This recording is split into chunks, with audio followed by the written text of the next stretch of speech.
Yes, I didn't say. What are you looking so sad about, Jam? Man, I'm surprised at you. I mean, I'm really insulted. I mean, that's not right what you just said. What do you mean, what I just said? I mean, I'm getting a drink of water. I'm late getting home, but you talk. I said something about the greatest heavyweight champ, man. I mean, I'm a hometown man, and you talk about Joe Louis, man. Joe Louis wouldn't be nothing for me. Joe, I tell you, Joe, do you think you would have stood a chance with me? Well, Clay, one time during my career, I went on a Bomb of the Month tour. Bomb of the month. I would have been a bomb compared to you. When you've been on the tour.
What's happening, my people?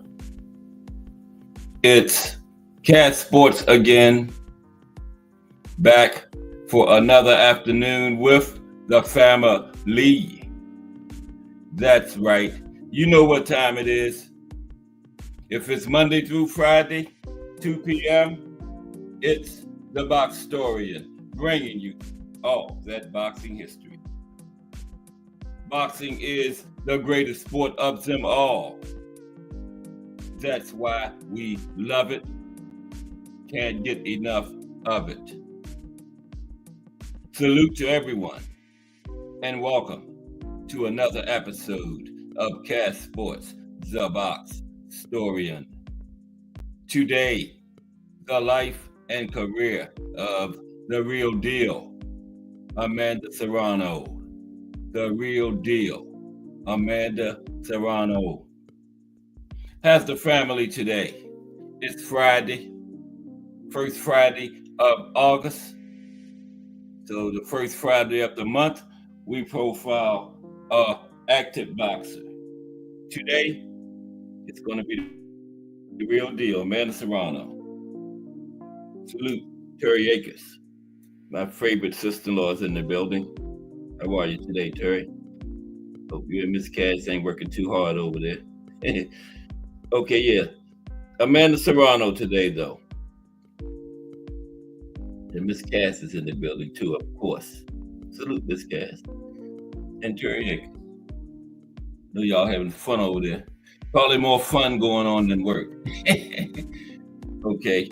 But Now we started a new series. It's like an extension of the highlights of boxing history. It's called The Fight of the Day. Okay. We got a lot going on today. Amanda's a long one.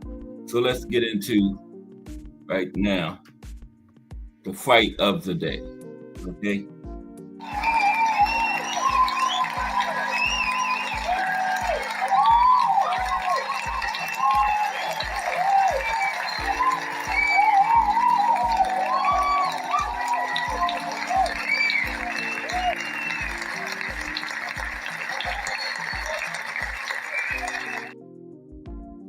Now, the fight of the day yesterday was Joe Louis versus Max Schmeling 1.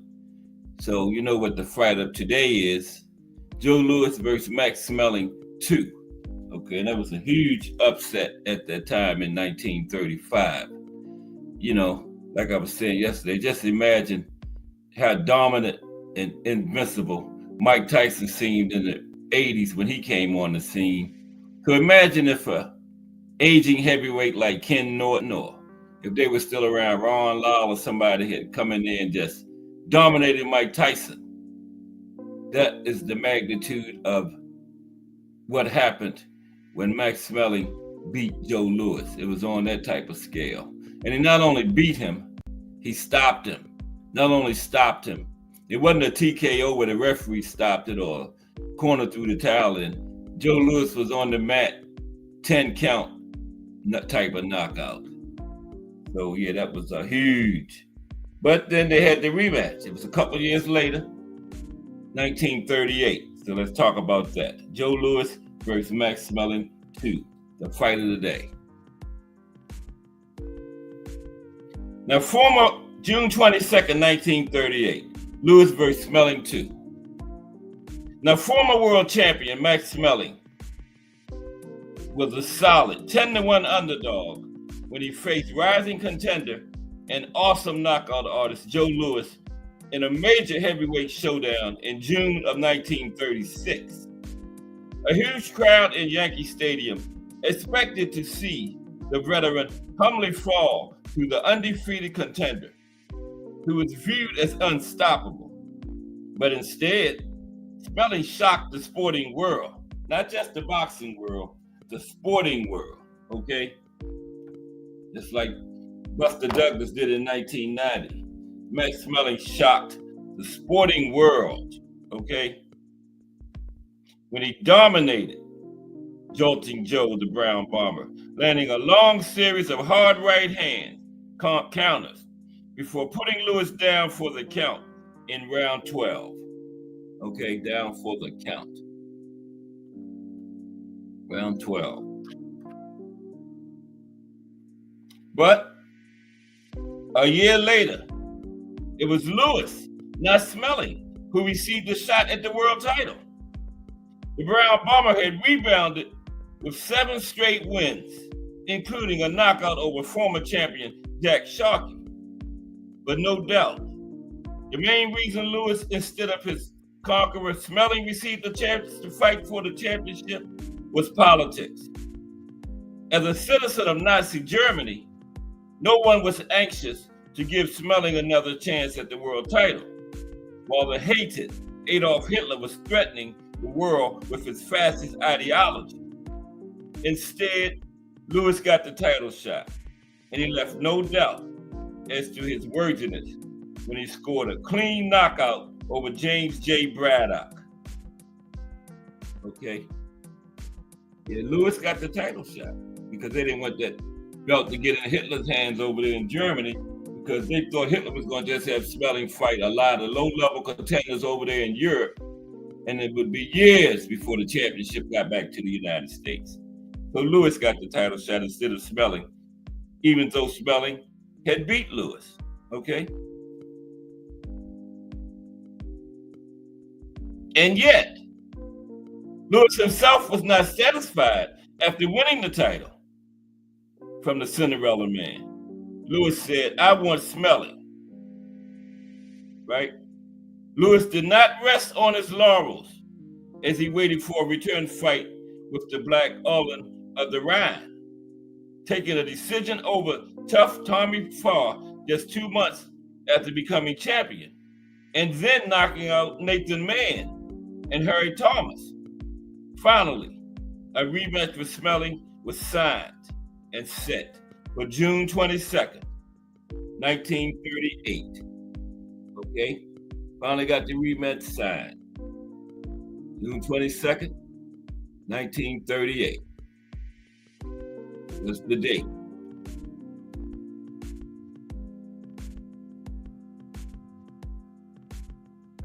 Check the chat. I don't want to miss anybody coming in. Okay. All right. June 22nd, 1938 was the date set for the rematch.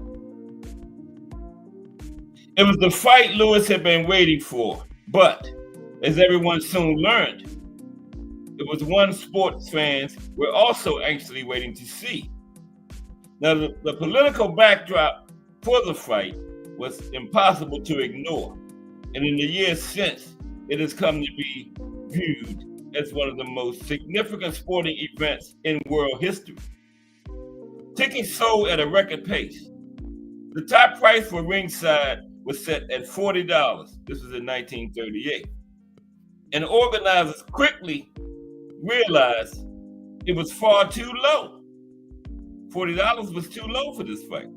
A week before the battle, the promoters knew they had $1 million gate. On fight night, over 20,000 crammed in the Yankee Stadium after all the rush tickets had been sold. And to think the main event was all over in just 2 minutes, okay? All of that build up and everything, the fight just lasted 2 minutes. Joe Louis did not play with his food. Just 2 minutes. Just Do Boxing in the building. What's up, Just Do? Just Do Boxing coming up at 4 p.m. That's who I'm warming you up for. That balanced, unbiased boxing talk. Get both sides of everything and you get it right. Everybody gets to Just Do at Just Do Boxing. Salute Just Do. Okay, yeah. All that build up and all that noise made about this fight, it just lasted 2 minutes. 2 minutes. Let's talk about that 2 minutes. Now, the story of the fight is simple. Lewis ambushed this man seconds into the opening round. Smelling took his right hand cocked, right? Like he had the first fight. Because, Lewis carried that jab, that left hand low after he jabbed, and that's how Smelling got him the first time. He had noticed that on film. So he had his right hand cocked, waiting again. Now he backed off from the stalking champion, and the brown bomber pounced. A full set of hard shots rained down on the challenger, principally heavy left hands, and maybe a dozen landed cleanly. Smelling's head snapping back and forth. Then the champion brought over his first loaded right cross, and the challenger sailed backwards into the ropes. Right there, the fight was decided. The fight was not even a minute old, and Smelling was stunned, rendered almost defenseless. Dazed, he reached for the top rope as Lewis moved in for the kill. The young champion let him fly with fearsome punches from both fists, lefts and rights. The blows sinking into Smelling's flank and back. Some ringside viewers later said they heard the challenger scream in terror as the brown bomber pummeled him. Heard him scream in terror. Okay. Smelling fell, but immediately rose, got right back up. A right to the head sent him down a second time. The Smelling was so hurt and confused, he didn't wait for a count and quickly scrambled to his feet as if hoping no one would notice he'd been floored again. Then came the finishing combination. A powerful left hook followed by a devastating right hand. Smelling crashed to the canvas as a towel from his corner sailed into the ring. Referee Arthur Donovan ignored it and administered his count, but the German challenger could not rise. The massacre was over at 2 minutes and 4 seconds of the very first round. 2 minutes and 4 seconds. Okay? And they're smelling in the hospital right there. Mike Mazik in the building. What's up, Mike Mazik? Lewis Smelling 2 is a fight of the day today, Mike.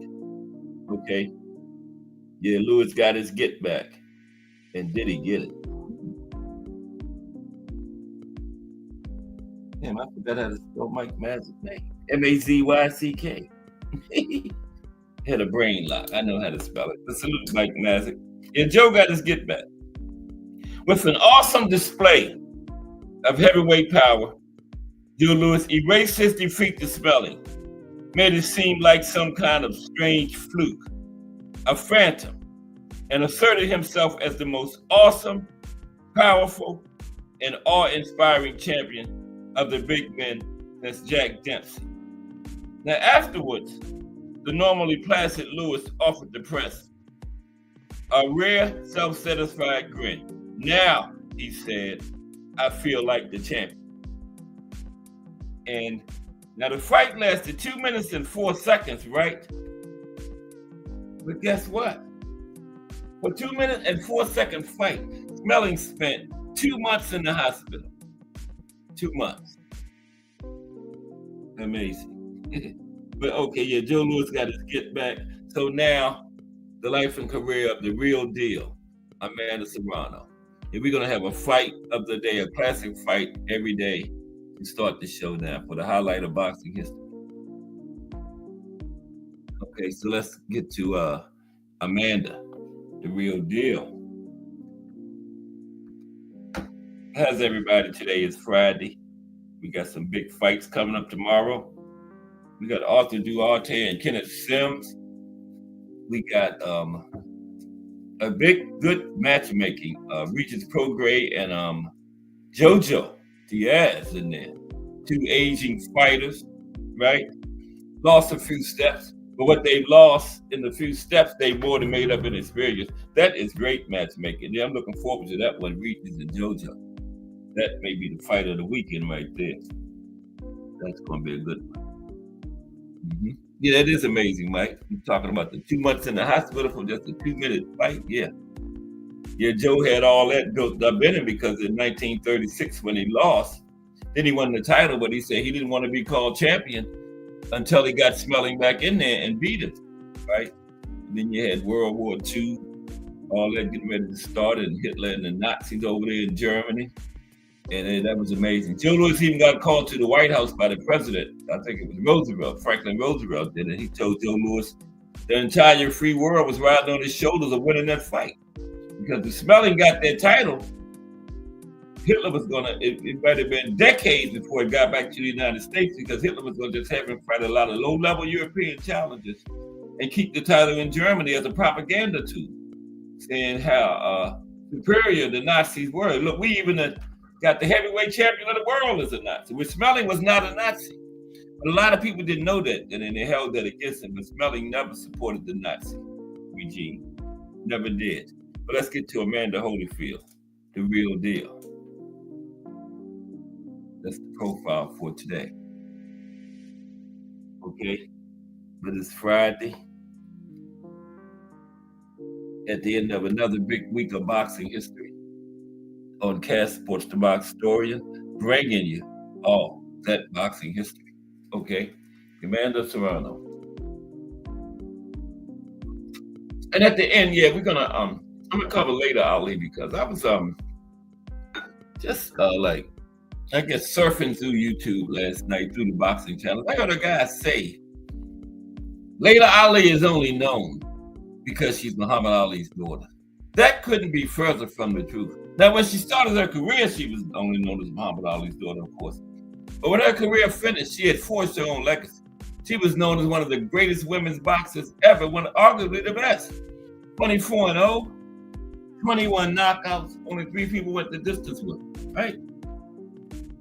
That's maybe the best knockout ratio ever in women's boxing. That's 87.5%. So she was known way more than just being Muhammad Ali's daughter at the end of the show. We got to know what we don't know. How can you make a statement like that? So we're going to cover her at the end of the show. Look at her career. And I'll let y'all decide whether she's just known for being Muhammad Ali's daughter. That was a crazy statement, you know. Because a lot of times we on these channels talking this boxing, a lot of people talk from dislike, right? And they just try to find negative things to say about these fighters, right?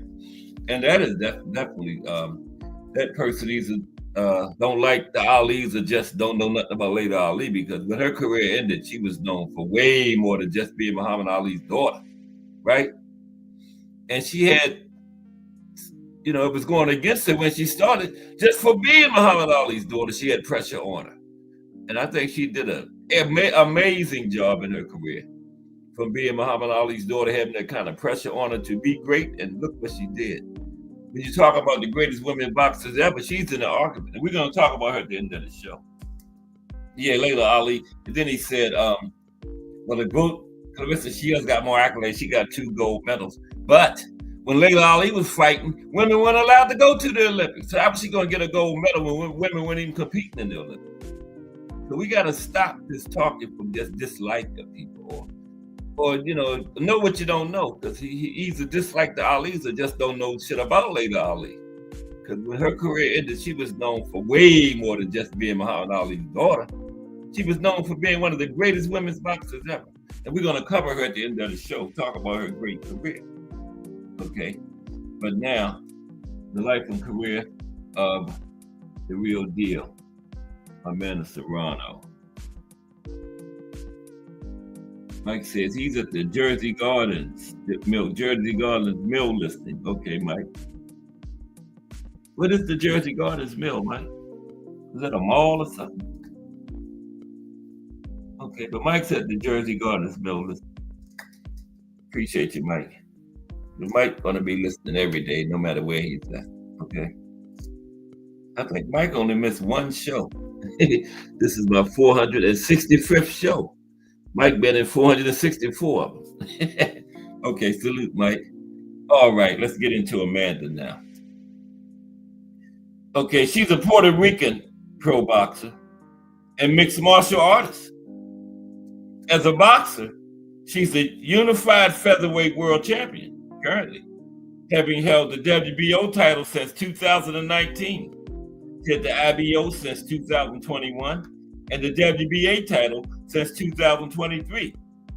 She held the IBF title between 2022 and 2024, and the WBC title between 2021 and 2023. Now, she's the first undisputed world champion, male or female, of the 4-belt era from Puerto Rico. Okay? Accomplishing this feat in 2023 at featherweight. She's the only Puerto Rican, male or female, to win world titles in more than 4 weight classes.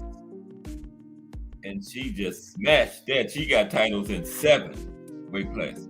And she holds the Guinness World Record for the most boxing world championships won in different weight classes by a female, having held 9 major world titles across 7 different weight classes. And she's male or female in second place for titles in the most weight classes, behind only Manny Pacquiao with 8. Amanda has 7. That's why Manny came back. Manny said, I got to try to put some space because Amanda's right on me. Yeah, Amanda has 7. Now, Serrano has been recognized with the Female Boxer of the Year award twice, 2016 and 2018, by the WBO, an entity that also granted her the first Super World Championship awarded to a woman. As of March 2021, she was ranked as the world's best active female featherweight by the Ring Magazine and BoxRec, and the 3rd best active female pound for pound by ESPN and Ring Magazine. Now, she signed to Jake Paul's boxing promotion, Most Valuable Promotion, after signing a lifetime deal with Jake, with MVP, in March 2025. Okay? And she just signed a lifetime deal with MVP Promotion, owned by Jake. Oh, it's a mall. That's what I thought, Mike, a mall. Okay. Appreciate you, Mike. Yeah, she signed a lifetime contract with MVP Promotions in March, a few months back.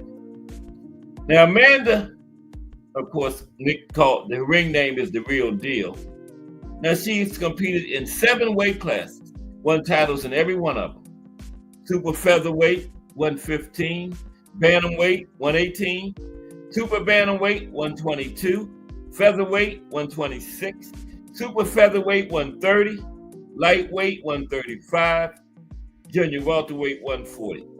7 weight divisions she's competed in during her career, and has been a champion in every one of them. Okay, she's 5'5.5 inches tall, 65.5 inches reach. Fights from the southpaw stance. She's had 52 fights in her pro career so far, still active. She's won 47, lost 4, 1 draw, 31 knockouts. 65.9% knockout ratio is excellent for women's boxing. 47 wins, 65.9% knockout ratio. She gets almost 7 out of 10 fighters out of there. Amanda, The Real Deal. Serrano.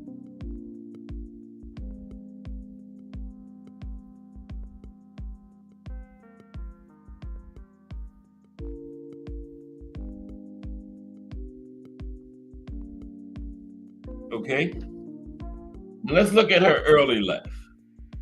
Look at Amanda's early life. Ryan Frazier, what's up, Ryan? Boxing Talk Up North. That's another great channel. If you're not subscribed to Ryan, Boxing Talk Up North, Ryan Frazier, please take care of that. It's a friend from the great country of Canada, right? A neighbor to the north. Boxing Talk Up North, but salute Ryan Frazier. Good to see you today. Let's a little talk about Amanda today. You know, we do the profile every Friday, and the first Friday of every month is an active box. Today, this is the third one. We did Canelo, Tank. Now today, Amanda Serrano. Let's take a look at Amanda's early life. Okay.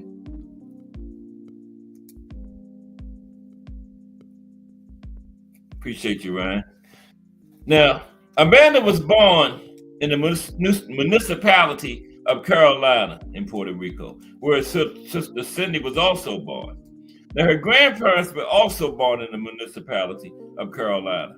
And when she was young, her family moved to New York and joined the large Puerto Rican diaspora there, right? Now, surrounded by this community, she grew up in an oasis of Puerto Rican culture in which traditional food and salsa music were predominant. Her upbringing reflected in the manner in which she speaks Spanish, in a dialect with a distinct accent, often attributed to that population. Okay. Now, the family lived in Brooklyn, where she continued to live well into adulthood. Now, during her youth, she was an active child with a distinct passion for swimming. After her older sister Cindy began boxing training, intending to lose weight by attending the gym of her husband, Jordan Maldonado, the 12-year-old Amanda accompanied her there. Now, Amanda continued frequenting the facility and eventually got her first job there. Now, initially, Amanda was not as interested in the sport, right? Not even attending a family event to watch the Oscar De La Hoya versus Felix Trinidad fight. But she was an avid follower of Cindy's career and developed a passion for it as she grew older. And when she graduated from Bushwick High School, located in Bushwick, Brooklyn, right? At the age of 17, when she graduated, she decided to begin training as a method to buy things and bond with her sister Cindy. Now, her father supported her decision, but her mother was hesitant until she began earning success and saw it as a way for the elder sister to retire after having her second child. Now, Cindy, knowing that she had already been frustrated during a previous sparring session against the boy, intended to dissuade Amanda by stepping into the ring, intended to dissuade Amanda from stepping into the ring. But the younger sister proved that she could defend herself competently. Now, admittedly shy, Amanda chose to continue in Maldonado's small gym in Queens with him as her trainer, so that the flow of people was controlled and she could focus on her training. Now look at her amateur career. Amateur career for Amanda Serrano. Mike Grimm. What's up, Mike? Amanda Serrano today, Mike. You know, an active boxer for Friday. Mike Grimm know all about that. I don't know why I'm explaining it to him. Amanda Serrano. But salute Mike Grimm. Okay, amateur career for Amanda now. Now, her amateur career was brief and concluded with a record of only 10 fights. She won 9, lost 1. Had a short amateur career, but she won the Staten Island Amateur Championship in 2008. And from there, she competed in the featherweight division of the New York Daily News Golden Gloves, where she defeated Glennis Puentabella by referee stoppage. Right? And she decisioned the United States boxing's national champion, Jody Ann Weller, in the finals of that same tournament, right? Had a short amateur career, but she did win some big tournaments there. Now, she is managed and trained by noted female American professional boxing trainer, Jordan Maldonado of New York City. And Amanda is Boxing 360's first world champion. Okay? All right, let's go to her pro career now. Professional career of the real deal, Amanda Serrano. Early career.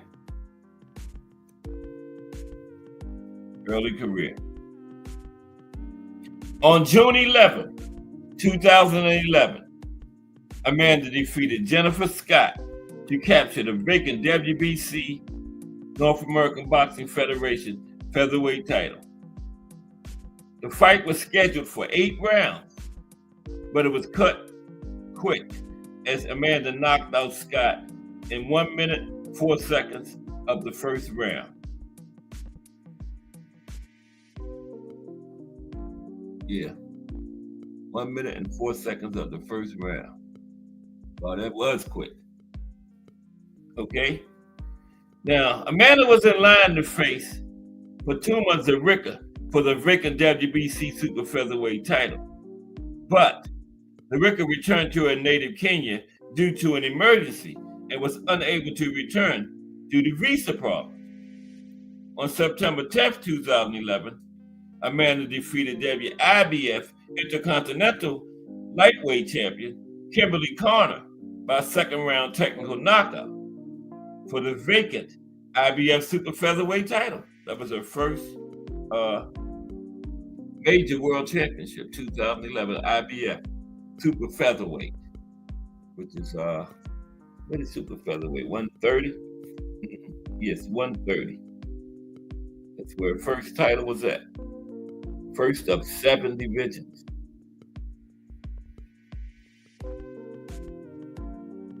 Okay. Serrano versus Wahlberg. Her next fight took place on April 27, 2012 at the Cloetta Center in Sweden against undefeated WBC champion Frida Wahlberg. Now, the WBC, against mandatory rules, allowed the fight to be contested with 10-ounce gloves instead of the mandatory 8-ounce for that division. Now, Amanda came up short, losing a controversial unanimous decision to Wahlberg. All 3 judges' scorecards were in favor of Wahlberg. One judge had it 93, 98, 93. One had it 97, 93. Third had 96-94. Controversial fight.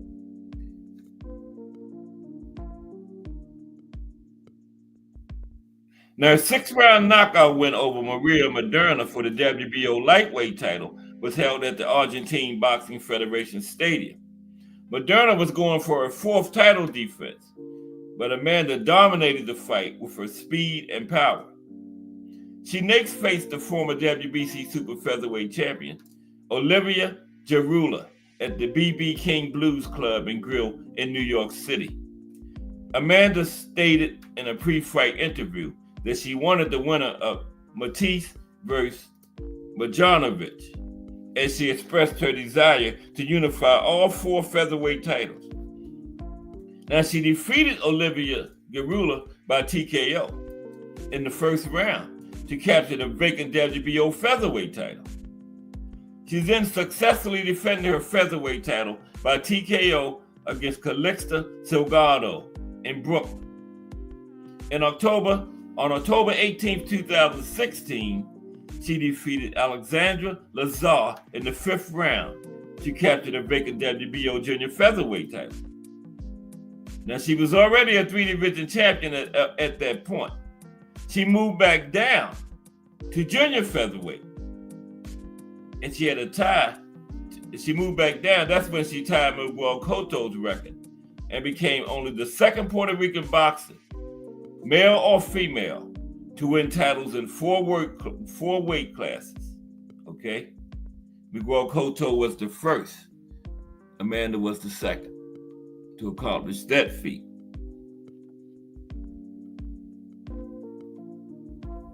Okay? Yes, she was the second one to do that. Second Puerto Rican fighter to win in 4 divisions. Times are great, legendary, excellent, uncomparable. Miguel Cotto. Okay, Serrano versus Santana 1. Serrano versus Santana 1. In 2017, fighting on the undercard of Sean Porter versus Andre Berto, Amanda dominated Diana Santana en route to an 8th round knockout victory to win the vacant WBO bantamweight title, which made her the first female fighter in boxing history to win world titles in 5 weight divisions. Okay, 5. I think she's still the only one to win, only female fighter to win in 5. Anybody think of another female that's got 5? She was the first. I think she's still the only one to have titles in 5 divisions as a female fighter. Of course, we got a few male fighters that's done it. I can think of Sugar Ray, Hearns, Oscar, Floyd, Manny. But Amanda's the only female I can think of that's done it. 5 weight classes. So she passed Miguel, the great Miguel Cotto. Serrano versus Reynoso. I can't remember whether I changed the picture or not. Yeah, that's her and Reynoso right there. Serrano versus Reynoso. On September 8th, 2018, she moved up an unprecedented 5 weight classes to defeat Yamilia Esther Reynoso by 10th round unanimous decision and capture the WBO junior welterweight title. So she's going jumping up and down, just winning titles.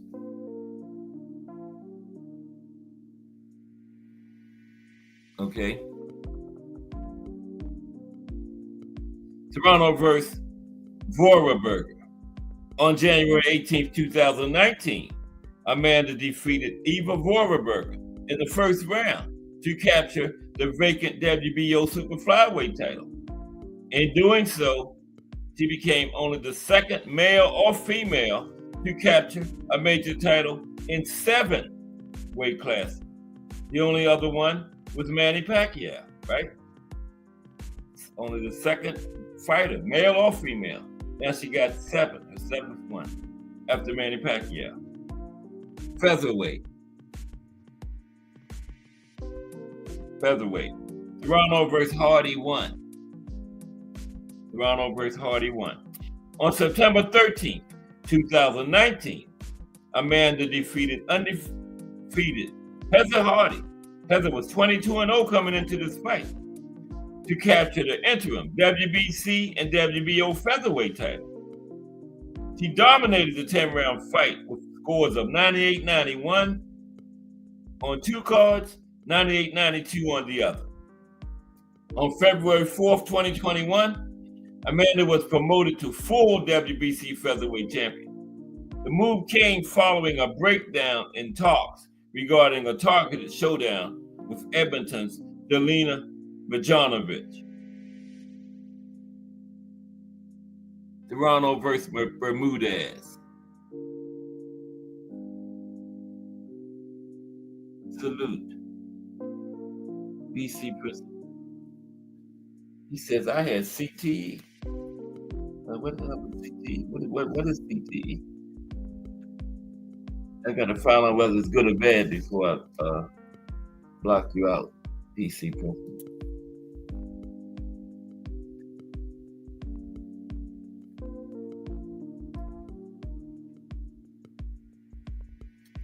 PC Principal says bro has CTE.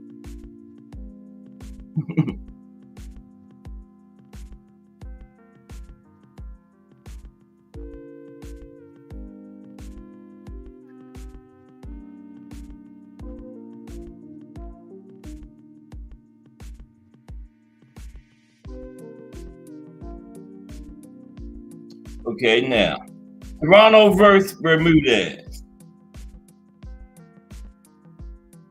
On March 25th, 2021, Serrano knocked out Daniela Bermudez with a body punch in round 9 at Plaza de Quito in San Juan, Puerto Rico. Serrano retained her WBC and WBO featherweight titles. Now, heading into the fight, Serrano and Bermudez were ranked inside the ring's pound-for-pound top 10, both of them.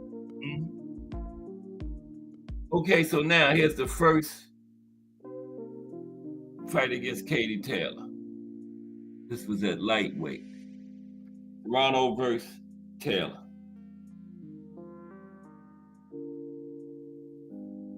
Martin King Boxing. Salute Martin King Boxing. Martin King Boxing says Serrano is good, but the rest of the goat.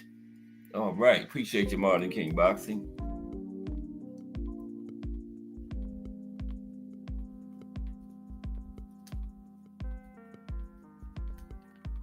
Appreciate you. Okay, yeah. You can make a great, excellent argument for that. Wrestler being the GOAT, no doubt. But I don't want to see that Clarissa and Layla. That's way past the sell by. What do you think, Marty King? Clarissa and Layla. That's way past the sell by date. I don't want to see that. You want to see that, Marty King? Clarissa and Layla. What do you think about that one? I think that's past the sell by date. But Serrano versus Taylor won. Now, the first women's boxing match to headline Madison Square Garden, described as the biggest women's fight of all time, was held on April 30th, 2022, between Katie Taylor and Amanda Serrano, with Taylor's undisputed lightweight titles on the line. Now, Taylor defeated Serrano by split decision in what was named Fight of the Year by Sports Illustrated. On February 5th, 2023, it was announced that the rematch between Taylor and Serrano would take place on May 20th in Dublin, Ireland, for the undisputed lightweight championship of the world once again. But on February 28th, Serrano withdrew due to an injury she had sustained during training camp. And Taylor fought undisputed light welterweight champion Chantel Cameron instead. Yeah, which was a great fight. They had two great fights. Taylor and Cameron ended up 1-1. I don't know why they didn't have the rubber matchup. It's still 1-1. Remember Katie Taylor and Chantel Cameron? That was crazy. Two great fights. They were each other's only loss. They had trilogy written all over it, but they never had the trilogy. Still to this day, Katie Taylor and Chantel Cameron have never had the trilogy. And seems like they're not going to have it. Right? But that was crazy. Look, yeah, Marty King says, I think if you question the bull's horns, you must get your bull. Oh, good point. Tamer, but checks in the ring. God, already true media boxing enthusiasm, worldwide presence. Yeah, that's a good point. If you question the bull's horns, you must get your bull tamer. Yeah, that is a great, but inside the ring, great point. Yeah, that's right. That is very true. That is very true. Okay, so yeah, she lost to Katie in the first fight. So then, and they had the second fight scheduled, but Amanda pulled out. But they did fight again. But next, Serrano, she went back at the fight against Katie was at lightweight. Then she went back to featherweight, okay, and fought Serrano. Now, upon returning to the featherweight division, Amanda was set to fight undefeated IBF champion Serrano in a title unification fight. Because remember, she was still champion at featherweight. She had went up to challenge Katie for an undisputed lightweight title, but she came back down for a unification fight against Serrano. Now, Amanda resumed normal service on Saturday, responding to a second professional defeat by picking up another world title with a unanimous decision win in a mostly one-sided fight. She earned convincing scores of 99-92, 97-93 twice to unify the world featherweight titles at the AO Arena. Serrano versus Cruz. She faced WBA champion Erica Cruz on February 4th at the Hulu Theater in Manhattan in an undisputed showdown for all four major world titles in the featherweight division. On fight night, Amanda defeated Cruz by unanimous decision, 98-92 twice, 97-93. With the win, Amanda also became the first undisputed champion, male or female, of the four-belt era from Puerto Rico. That's when she did that, right? And the first four-belt undisputed champion from Puerto Rico. So then, yeah, I know what you're talking about, Martin King, boxing. Yeah. Serrano versus Hardy, too. Remember, she fights Heather Hardy again now. Serrano versus Hardy, number 2. There's her and Heather. Now, in the first defense of her undisputed featherweight titles, she rematched Heather Hardy. This was the co-main event of Jake Paul and Nate Diaz, remember? August 5th, 2023. Now, she won the fight by unanimous decision. Serrano versus Ramos. Ramos was next. October 27th, 2023.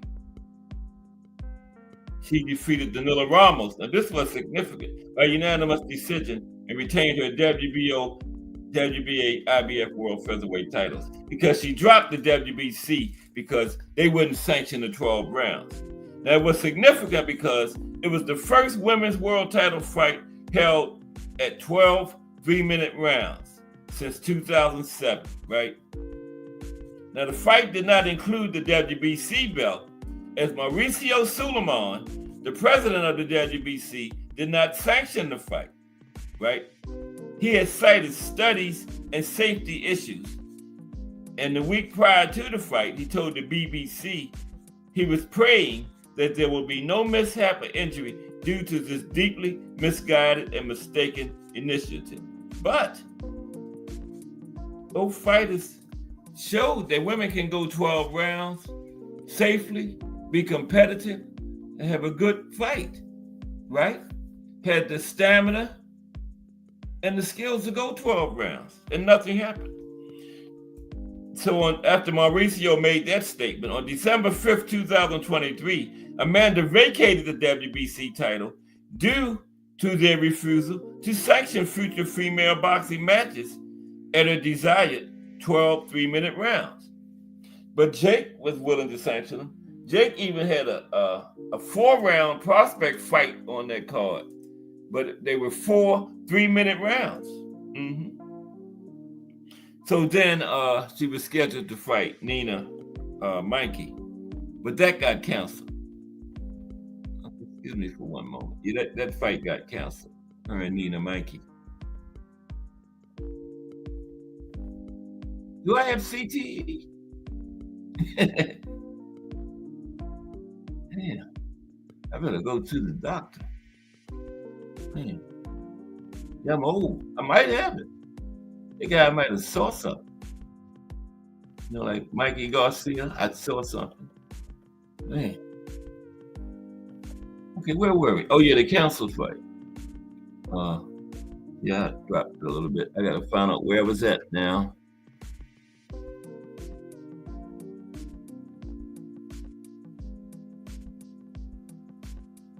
Bear with me for a moment. Okay, yeah. The council fight, right? There we go. That's where we are. Yeah, she was scheduled to fight Nina Mankey, but it got canceled. In December 21st, 2023, it was announced that Amanda would be defending her WBO, AWBO, and IBF featherweight titles, because remember, she vacated WBC because Mauricio wouldn't sanction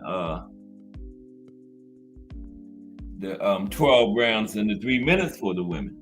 So now she still has the WBA, WBO, and IBF featherweight titles, right?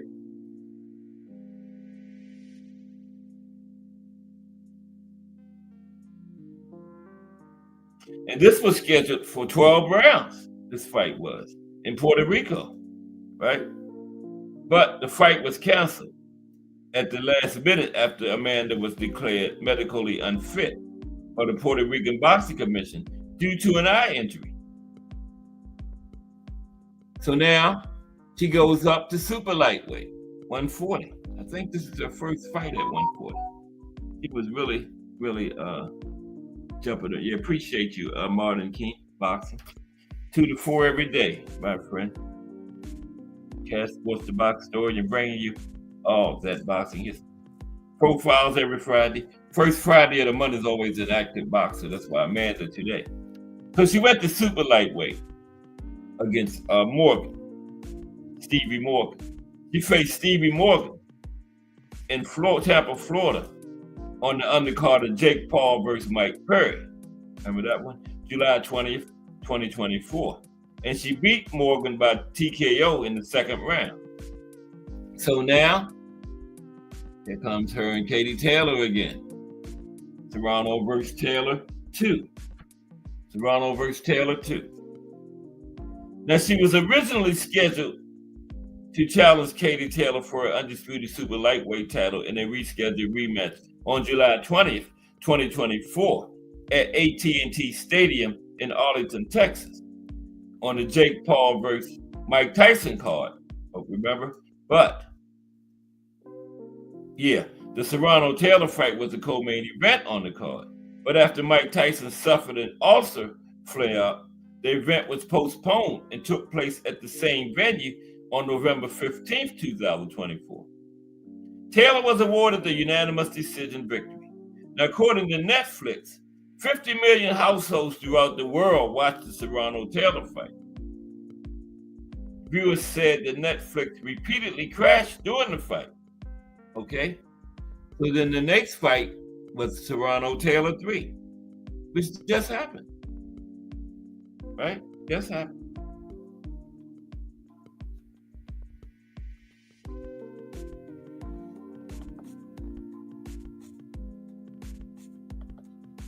Serrano-Taylor 3.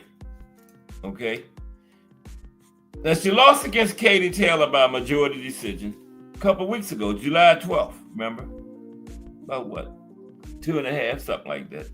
July 12th for the undisputed super lightweight title in a trilogy fight at Madison Square Garden in New York, headlining an all-women's card live on Netflix. That's where the first fight was at.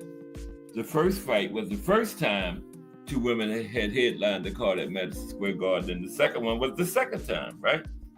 Now, the first fight wasn't an all-women's card, I don't think, but the second one The one they just had was an all-women's card, right? And it was promoted by Jake Paul, MVP, most valuable promotions. And prior to the fight, Amanda signed a lifetime contract with MVP, right? Now, besides competing for the promotion, Amanda will later serve as a chairwoman for the company and look after the promotion's women's boxing initiatives. After her career, she's already set up in what her job is gonna be. She's gonna be for most Jake Paul's most valuable promotions. She's gonna be the chairwoman for women's boxing initiatives. But she lost the fight against Taylor by majority decision, meaning she's got 4 career losses, right? 3 of them against KT. Wow. 4 losses, 3 of them inflicted by KT.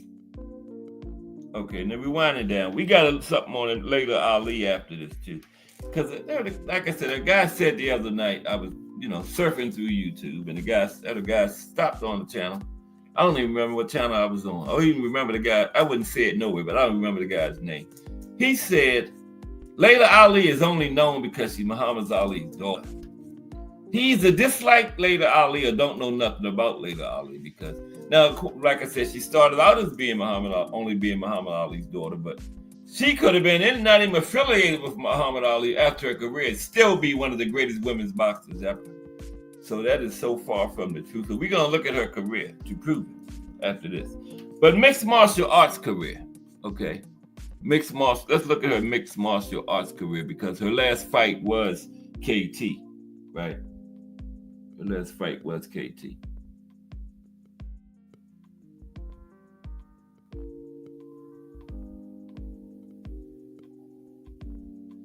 Yeah, Martin King says, I believe Savannah vs. Shields did the most all-women's card pay-per-view. Yeah, that was a big one there, Martin King. I think it did. I think you're right on that one. Yeah, when they fought. I wouldn't mind seeing them run it back, because that was a good fight. Savannah and Clarissa, that was a very good fight. I don't think Savannah will ever beat her, but yeah, it would be a good. I think that's still one of the biggest fights in women's boxing. Savannah, Clarissa too. Yeah, I believe so. But mixed martial arts career for Amanda. Now, since early 2015, Amanda quietly works toward debuting in mixed martial arts, MMA, beginning by incorporating kicks to her training. Now, the idea emerged after she participated in the filming of Fight Valley, right? Meeting Maisha Tate, Holly Holm, and Cristino, and learned of the lifestyle that they could afford. Now, this triggered the interest of people involved in MMA, and after she was approached, this triggered MMA's interest in her. And after she was approached and told about the economic potential of the move, right? Now, inquiring about the matter, Amanda expressed additional motivation due to the absence of a Puerto Rican female fighter in Ultimate Fighting Championship, UFC, at the moment. Now, with the consent of her boxing trainer, Jordan Maldonado, Amanda continued her introduction to kickboxing, citing a general lack of money for women in boxing. By the summer of 2016, Amanda admitted that she had seriously considered retiring to take up MMA due to frustration with the state of the business of boxing, right? But she was considering retiring from boxing and just going strictly MMA, right? But I'm glad, fortunately, she didn't. And then she made a public challenge. Let's talk about her public challenge to Ronda Rousey.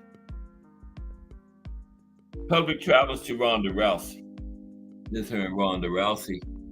On July 31st, 2015, Ronda Rousey's trainer, Edmund Tarverdyan, I think that might be right. Edmund Tarverdyan. That might be right. What y'all think?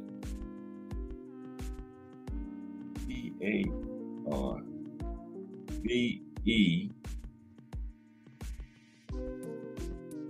D Y A N. Okay.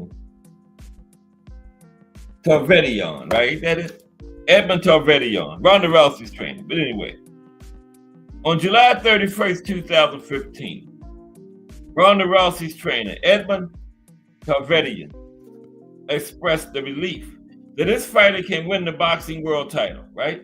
While discussing a potential fight with Justino. After noting that Ronda spars with boxing world champions that punch way harder, Tarvedian claimed that she has never lost a round in the gym, sparring in boxing against boxing world champions. So Amanda heard this, this Ronda Rousey's trainer bragging about how good she does in sparring against boxers, world champions. He didn't name no names, right? And Amanda heard about this. So within a week, Amanda responded by stating that Rousey's trainer does not have any knowledge about the sport of boxing. So she was saying, like Roger Mayweather said, Ronda Rousey's trainer don't know shit about boxing, right? That's what she was pretty much saying. Amanda said, Rousey is a very good fighter in the octagon, and I really congratulate her for everything she has done. But her opponents cannot box, and it's easy to look great. But when facing a high-quality boxer with punching power like me, things are going to change for her. In a boxing ring, the canvas will be your comfort zone, Ronda Rousey. Amanda went on to criticize Rousey's stand-up fighting technique and challenging her to a boxing match, stating that, from a boxing point of view, Ronda Rousey looks like a rookie amateur fighter, throwing very wide punches with no coordination. Now, that's not me. That was Amanda Serrano saying that.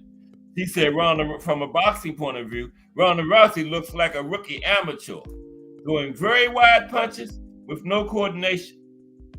I heard that Cyborg is not willing to come down to the lightweight division to fight Ronda, but I can go up to 135 and we can settle a boxing match so I can prove her trainer wrong. He said Cyborg wasn't willing to come down to 135, but Amanda said, I just fought there plenty of times. I will go there. She said, I once went to the lightweight division and traveled to Argentina for a world title fight. At the end, the results was that I became the first ever Puerto Rican female boxer to capture a world title in 2 weight classes. So Amanda said, I've been a champion at 135. I'll fight you there, right? And Amanda's trainer noted that they do not challenge other fighting styles, and that the reason for calling out Rousey was because they represent boxing and want to get some respect by showing Edmund Tarvedian how wrong he is about boxing, right? But it never came to be. What's up, Sonny Boy Boxing? How are you today? Sonny Boy, back again. I'm gonna make Sonny Boy a moderator. Okay, Sonny Boy. Sonny Boy is now, boxing is now standard moderator on Cast Sports. But salute, Sonny Boy. Okay. Yeah, so Ronda Rousey was talking trash about how good her trainer, how good she does against boxers, world champions in sparring and everything. But they didn't name any names. They did say Cyborg, but Cyborg wasn't willing to come down to 135. But Amanda said, I'll fight you at 135. I've been a champion at 135 before, but nothing ever came out of it. Okay. She probably would have crushed Ronda Rousey in the boxing ring. Okay. But we talking about her in MMA now. Now, Combat Americas.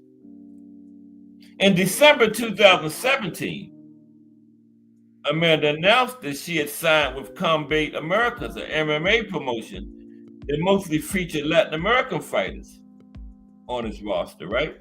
Now, her debut was scheduled for April 13th, 2018, and she had a draw in her debut with Karina Herrera after winning the first 2 rounds, but she lost the 3rd round when they went to the floor. Yeah, first 2 rounds they were standing up, but when the MMA fighter got Amanda down on the floor, she lost that round.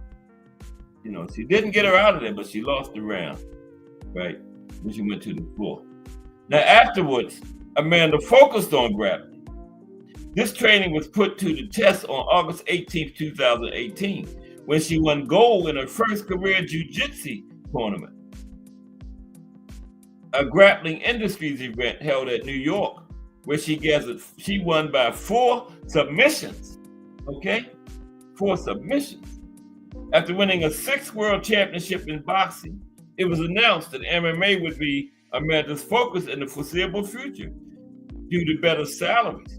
On October 13, 2018, she won her 2nd fight by submitting Frendina Ordonez with a standing rear naked choke in the 1st round. Wow. So she's getting submissions. In February 2019, she participated in her 2nd jiu-jitsu competition, defeating Erin Finkelday in her only fight. She was scheduled to headline her 3rd MMA event, tentatively another fight with Santana. Yeah, Santana was a boxer too. And remember, Amanda fought her. Santana was making her debut.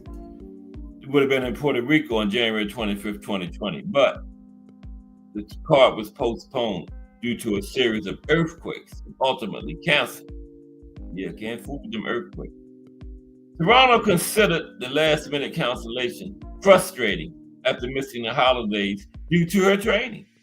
Okay, she missed the holidays with her family training for this event, and then it was canceled.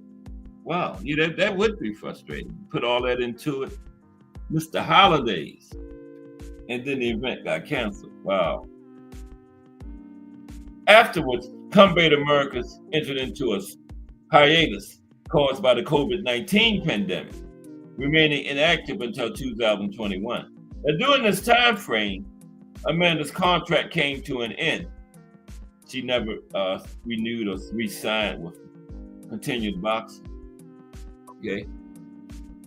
Then the Icon Fighting Federation. Now, in May 2021, Icon announced Amanda's participation in the main event of a card held at Sinaloa and aired through UFC Fight Pass.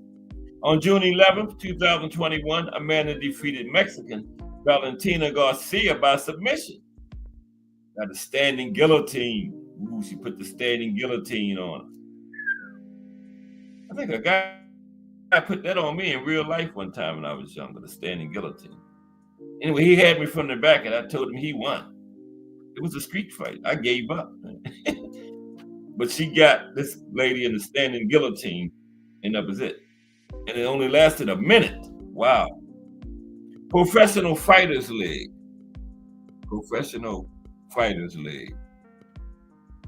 Okay. On August 2nd, 2023, it was announced that Amanda had signed with the Professional Fighters League, right? PFL. And then she had a pro wrestling career. Wow. Amanda done did it all. Pro wrestling career. Now, at the same time that she made her involvement in MMA public and interested in potentially joining the WWE, World Wrestling, the World Wrestling Entertainment. Yeah, I used to be interested in wrestling one time, but not late, when I was young. Noted in 2019, Serrano revealed that she had been training under Jonathan Figueroa.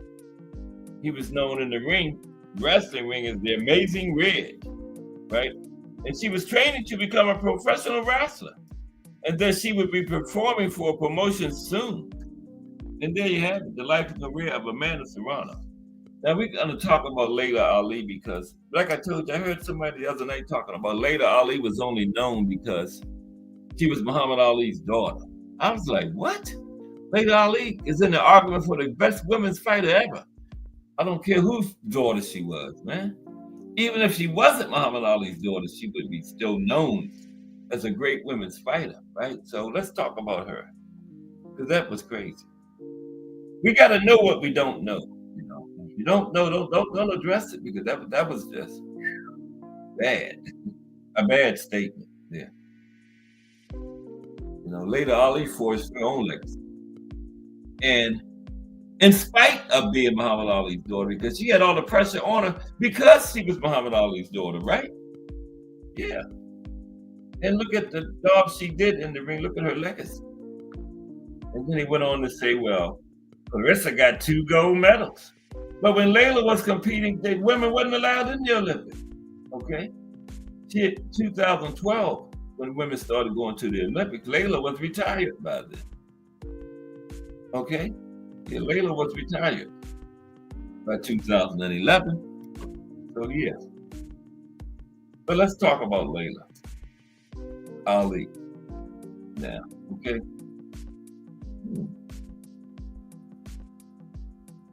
Okay.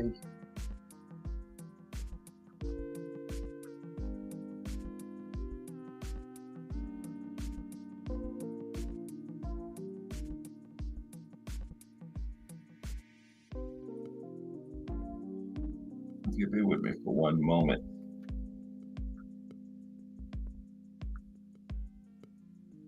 Okay, there it is. Yeah, I had to get this. What's up, Ace? Ace in the building. Salute. At Ace 2 days in a row, man. Wow. Must be getting big time, getting famous over here, man. Salute, Ace. Good to see you today. Yeah, we just talked about Amanda Serrano. Now we're going to talk about Layla Ali, because, I'm just, wanted to, this statement about Layla Ali is only known because she's Muhammad Ali's daughter. That couldn't be further from the truth. But in her career, I don't care whose daughter she was still been known as one of the greatest women's boxers ever. No doubt. So let's take a look at Layla.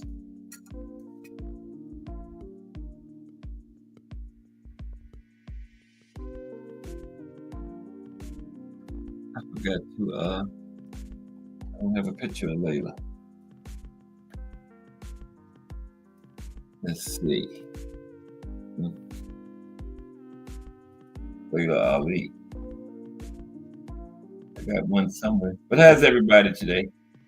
I'm looking forward. I want to see that Regis and JoJo fight tomorrow. JoJo Diaz. That's going to be good.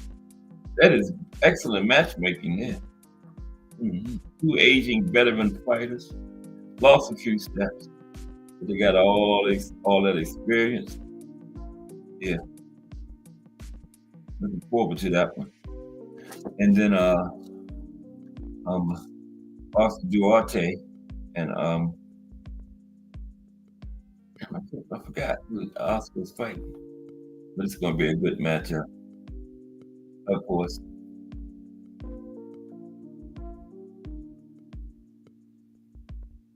Okay, forget it. I was trying to get a picture of Layla Ali in there, but let's just talk about it. Y'all know what she looks like, but let's talk about Layla Ali now. How good was Layla Ali? That's what we focused on. Because we got people saying Layla Ali is only known because she's Muhammad Ali's daughter. That's crazy. That is crazy. William Old Schooler. All right, in the building. What's up, Old School? From the Angry White Men podcast. Tonight at 10 p.m. Wow, it's Friday. Yep. Tonight at 10 p.m. Let's salute Old School. Good to see you. Yeah, Old School. I was going through YouTube the other night, and this guy said Layla Ali is only known because she's Muhammad Ali's daughter, man. Ain't that crazy? She would be known if she was my daughter. Wow. But let's talk about Layla. How good was Layla Ali? How good was Layla Ali? Now, Layla Ali is widely regarded as one of the greatest female boxers ever in history. Here are some key points that highlight her achievements and skills. Then he said, well, the GOAT got 2 gold medals. women wasn't going to the Olympics. Layla Ali probably could have went after 2012 and got a gold medal. Probably could have came back. But anyway, here are some of her achievements and skill in boxing. Professional record. Layla Ali retired with an undefeated record. 24 wins, no losses. 21 of those wins came by knockout. Okay, that's 87%. That's one of the highest knockout rates in women's. That's incredible for women's boxing. Okay. 87.5% knockout ratio. How many women knock out 80% of their opponents? Not many. Okay? 24 wins, 21 by knockout. This demonstrates her power and effectiveness in the ring. Titles. She held multiple world championships in 2 weight classes, including the WBC, WBA, and IWBF titles. Her success in these organizations solidified her status as a top competitor, okay? And for the guy that said she's only known because she's Muhammad Ali's daughter, of those 21 knockouts she had, Muhammad Ali didn't knock out none of them. Layla Ali knocked out all 21 of them herself. Muhammad Ali didn't knock out not one of them, okay? She did it all on her own, without her father. Help, okay? I'm sure them 21 women didn't say, he's Muhammad Ali's daughter, so I'm gonna let her knock me out. No. No. Okay? Layla Ali forged her own legacy. And with all the pressure she had, because she was Muhammad Ali's daughter, okay? Think of all the pressure she had on her shoulders to be great. Because she was Muhammad Ali's daughter. And look at, a lot of people would have folded under that type of pressure. And look how she came out. Skill set. Layla Ali was known for her technical skills, athleticism, and power. She combined speed and agility with a strong boxing technique, making her a formidable opponent. Popularity and impact. Now, beyond her boxing accomplishments, Layla Ali played a significant role in popularizing women's boxing. She was also a trailblazer, right? She drew attention to the sport, leading to increased visibility and opportunities for women boxers. Okay? Legacy. Legacy. This is what we're talking about now. Now, is she only known because she's Muhammad Ali's daughter? Legacy. As the daughter of legendary boxer Muhammad Ali, she carried on the family legacy while establishing her own identity in the sport. Let me say that again. As the daughter of legendary boxer Muhammad Ali, she carried on the family legacy while establishing her own identity in the sport. Okay? Establishing her own identity in the sport. Her success has inspired many young athletes, especially women, to pursue boxing. Overall, Layla Ali's combination of skill, record, and impact on the sport of boxing makes her one of the standout fighters in boxing history. And I didn't see nothing about because she was Muhammad Ali's daughter in there. Tell me more. What were some of Layla Ali's most notable fights? Okay. What were some of her most notable fights? Old School says, Layla was trained by Roger Mayweather. Look at the knockouts on Layla's record compared to how many fights she had. Yes, that's right, Old School. Layla will always be the GOAT. In me and Old School's opinion. My opinion too, Old School. Okay. Now, Layla had several notable fights throughout her career that showcased her skills and contributed to her legacy. Now, let's look at a few key ones. First, Jackie Frazier, 2001. And he also said, yeah, she had to fight with Joe Frazier's daughter. That's another reason she's only known about, yeah. But that was Frazier Ali 4. And that's how iconic Joe Frazier and Muhammad Ali was. On the 30th anniversary of their first fight, their daughters fought. That's iconic. Now, Ali Frazier, this fight featured a historic matchup between the daughters of two boxing legends, Muhammad Ali and Joe Frazier. Now, Ali won Frazier Ali 4 by unanimous decision, solidifying her status in the sport. Then later, Ali versus Christina Hammer, 2001, also in 2. Yeah, Ali Frazier against Joe Frazier's daughter was 2001 too. Christy Hammer was also 2001. Ali faced Hammer in a highly anticipated fight, later won by unanimous decision, demonstrating her technical prowess and dominance in the ring. Later, Ali versus Ann Wolfe, 2004. Now, this fight was significant as Wolfe was considered one of the toughest challengers. Ali won by unanimous decision after a competitive fight, showcasing her ability to handle pressure. Did they fight? I missed that one. Bam. Wow. Later fought every. Yeah, she didn't fight no Ann Wolfe. What they talking about? Shelley Burton, 2005. She retained her WBC title in this fight, winning by TKO. The victory further established her as a leading figure in women's boxing. Yeah, the Ann Wolfe fight was one thing that you can hold against her, right? If you want to talk about it, say something negative. She didn't fight Ann Wolfe, okay? But not that she's only known because she's Muhammad Ali's daughter. No way. No way. These fights highlighted her skill, determination, and ability to perform under pressure, contributing to her legacy as one of the all-time greats in boxing. Okay? Not because she was Muhammad Ali's daughter, but because of what she did in this squared circle. Okay? Because of what she did in that squared circle. Like I said, a lot of people would have folded under that type of pressure to perform as being Muhammad Ali's daughter, you know? That was a lot of pressure on her, on the young lady's shoulders. Every time she fought, the spotlight was, that's Muhammad Ali's daughter. And look how she came out of it, man, come on.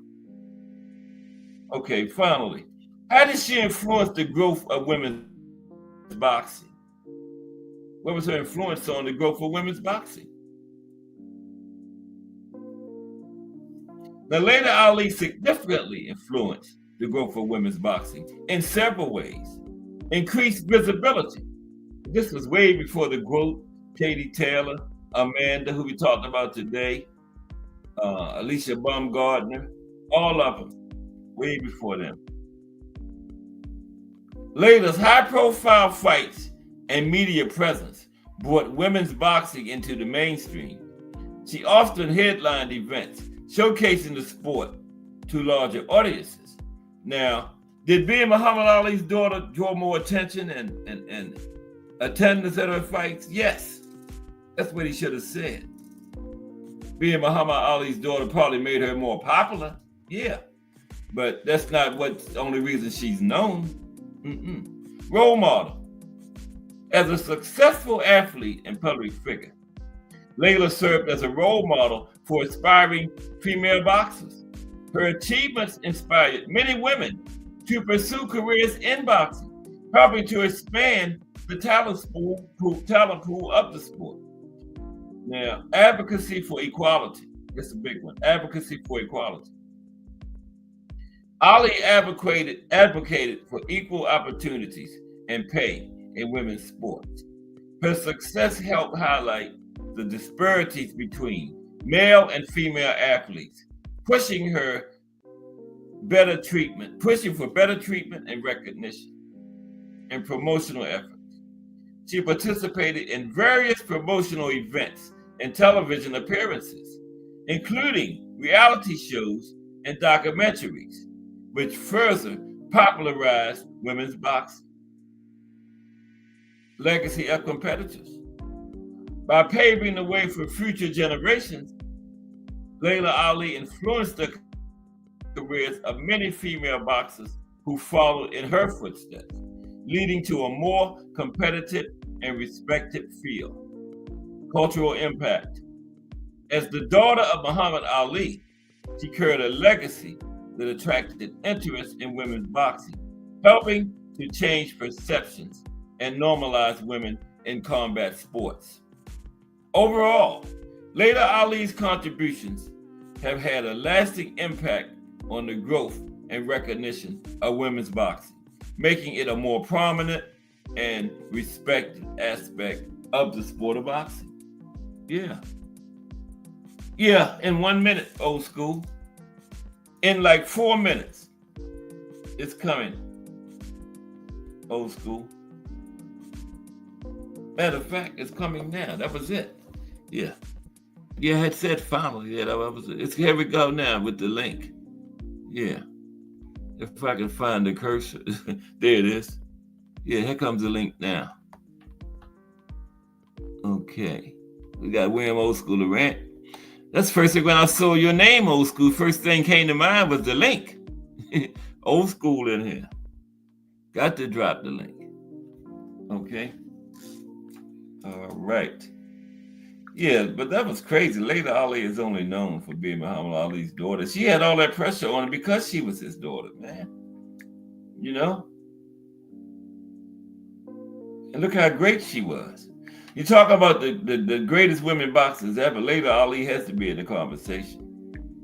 And she paved the way. Back then, women's, from being Muhammad Ali's daughter helped to popularize women's boxing because it brought a lot of attention to the sport because Muhammad Ali's daughter is competing in the sport. Now that helped. That's what he should have said. Oh, shit. No, don't do that. That's not right. Let me be quiet. I'll say this once the link get in there. Yeah, but being his daughter helped bring attention to it because people say, well, Muhammad Ali's daughter's boxing. Let's check her out. But she forged her own legacy in the sport. For sure. She could have been anybody's daughter and would still be one of the greatest women's boxing ever. Yeah. When the guy said that, he didn't think that out. Sometimes when we comment on YouTube, sometimes people need to write it out on a piece of paper or something before they send the comment. Write it out and read it first. Because if he'd have wrote that down and read that first, he would have never have sent that comment. Unless he just don't know shit about boxing. Like Roger Mayweather said. Because that's bordering on stupidity, ignorance. Making that kind of statement. Layla Ali is only known because she's Muhammad Ali's daughter. I just couldn't get off of that, man. Layla Ali could have been Layla Johnson. She would still be one of the greatest boxers. Layla Smith. She would still be one of the greatest boxers ever. No matter what her last name was. Right? She would still be one of the greatest. I don't care what her last name was.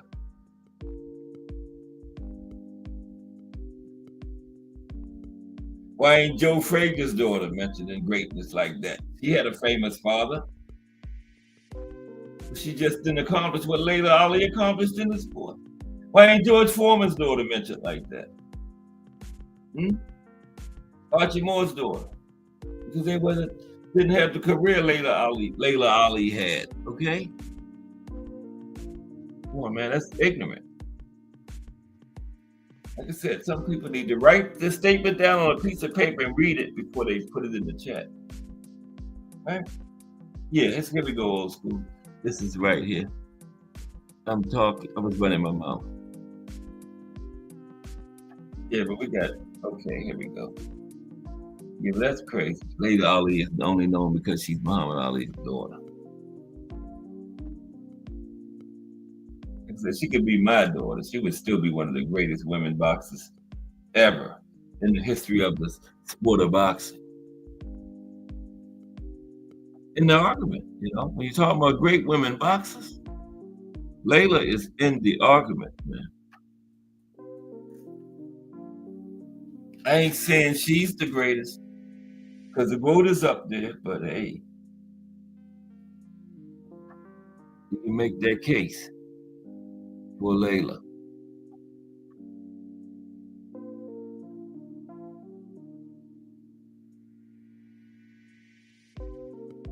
She's the greatest in my eye.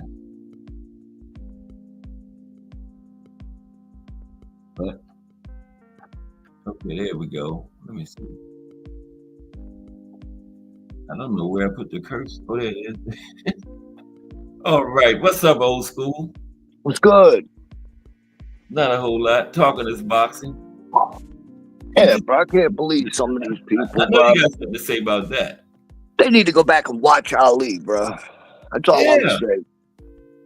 Look, that girl had it all. The girl had power. The girl had mad skills. And then if you go back and watch the girls she fought back in the day, they make these girls look like chopped noodles. Mm-hmm. I mean, Christy Martin. Look at her, bro. Christy Martin could fight her ass off. Coal miner's daughter. Mm-hmm. Ali destroyed her ass in 5 rounds. Yeah. It was early. It didn't take that long. Right. Joe Frazier's daughter could fight her ass off. Yeah, she could. Yeah. And Ali got her. The only one, like I said, she didn't get was Ann Wolf. Yeah, that's right. And that was a money issue between promoters. Oh, okay. Everybody thought well, Layla wanted big money. She did. Yeah. She knew the fight was going to be huge.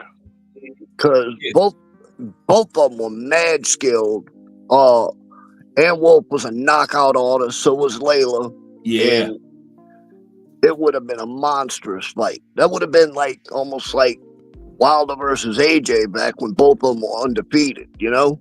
Yeah, everybody wanted that one, Layla and Ann Wolf. Right. Yeah. So, but none of the promoters wanted to come up with the money they wanted. Right. And then, of course, everybody blamed that Layla saying she ducked, which was a pile of crap. Yeah, everybody say she ducked, yeah. I don't believe she ducked at all. You know, when you got promoters that only want to pay so much, it's women fighting, because back then women boxing was just really starting out. Yeah, it wasn't nothing like it is today. Right, and it wasn't as popular, and you didn't have the fans showing up like you do now, and so consequently the money wasn't there. Yeah, you know, the promoters didn't want to risk all that money on it, you know. Right. But that fight there, if they would have put that fight on, that fight would have sold big time. It would have been huge, man. You know. Yeah. Everybody wanted that one. That was the fight. Because everybody thought, Layla was running through everybody. But everybody thought Ann Wolf might have been the one that could beat her, you know. But you got to think, everybody don't realize. I mean, Layla had her daddy teaching her on one end. Then she also had Roger Mayweather also in camp with her teaching her. So when people say, "Oh man, she didn't have the skills compared to Clarissa," that's a pile of crap. Yeah, that's BS, dude. And if you don't think she had hand speed, go back and watch her. She had it all, like you said, man. And only 3 people went the distance with her. She was getting them up out of there. Yep. 87.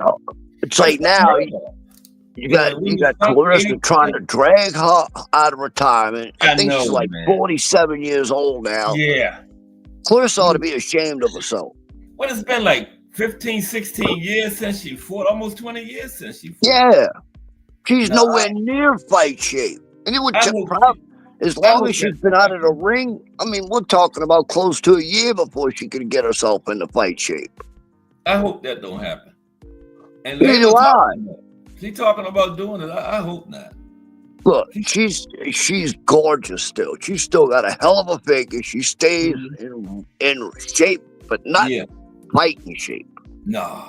That's a whole different ball game. I heard an interview. She said she needed like 8 months to get in shape. I would say a year. Yeah, if you need that much time, that's telling you don't belong in there, man. Come on, Layla. No. I mean, I think she even knows that. That's why she said why it would be so long before she could actually get in the ring. Yeah. I remember about 2014, 15.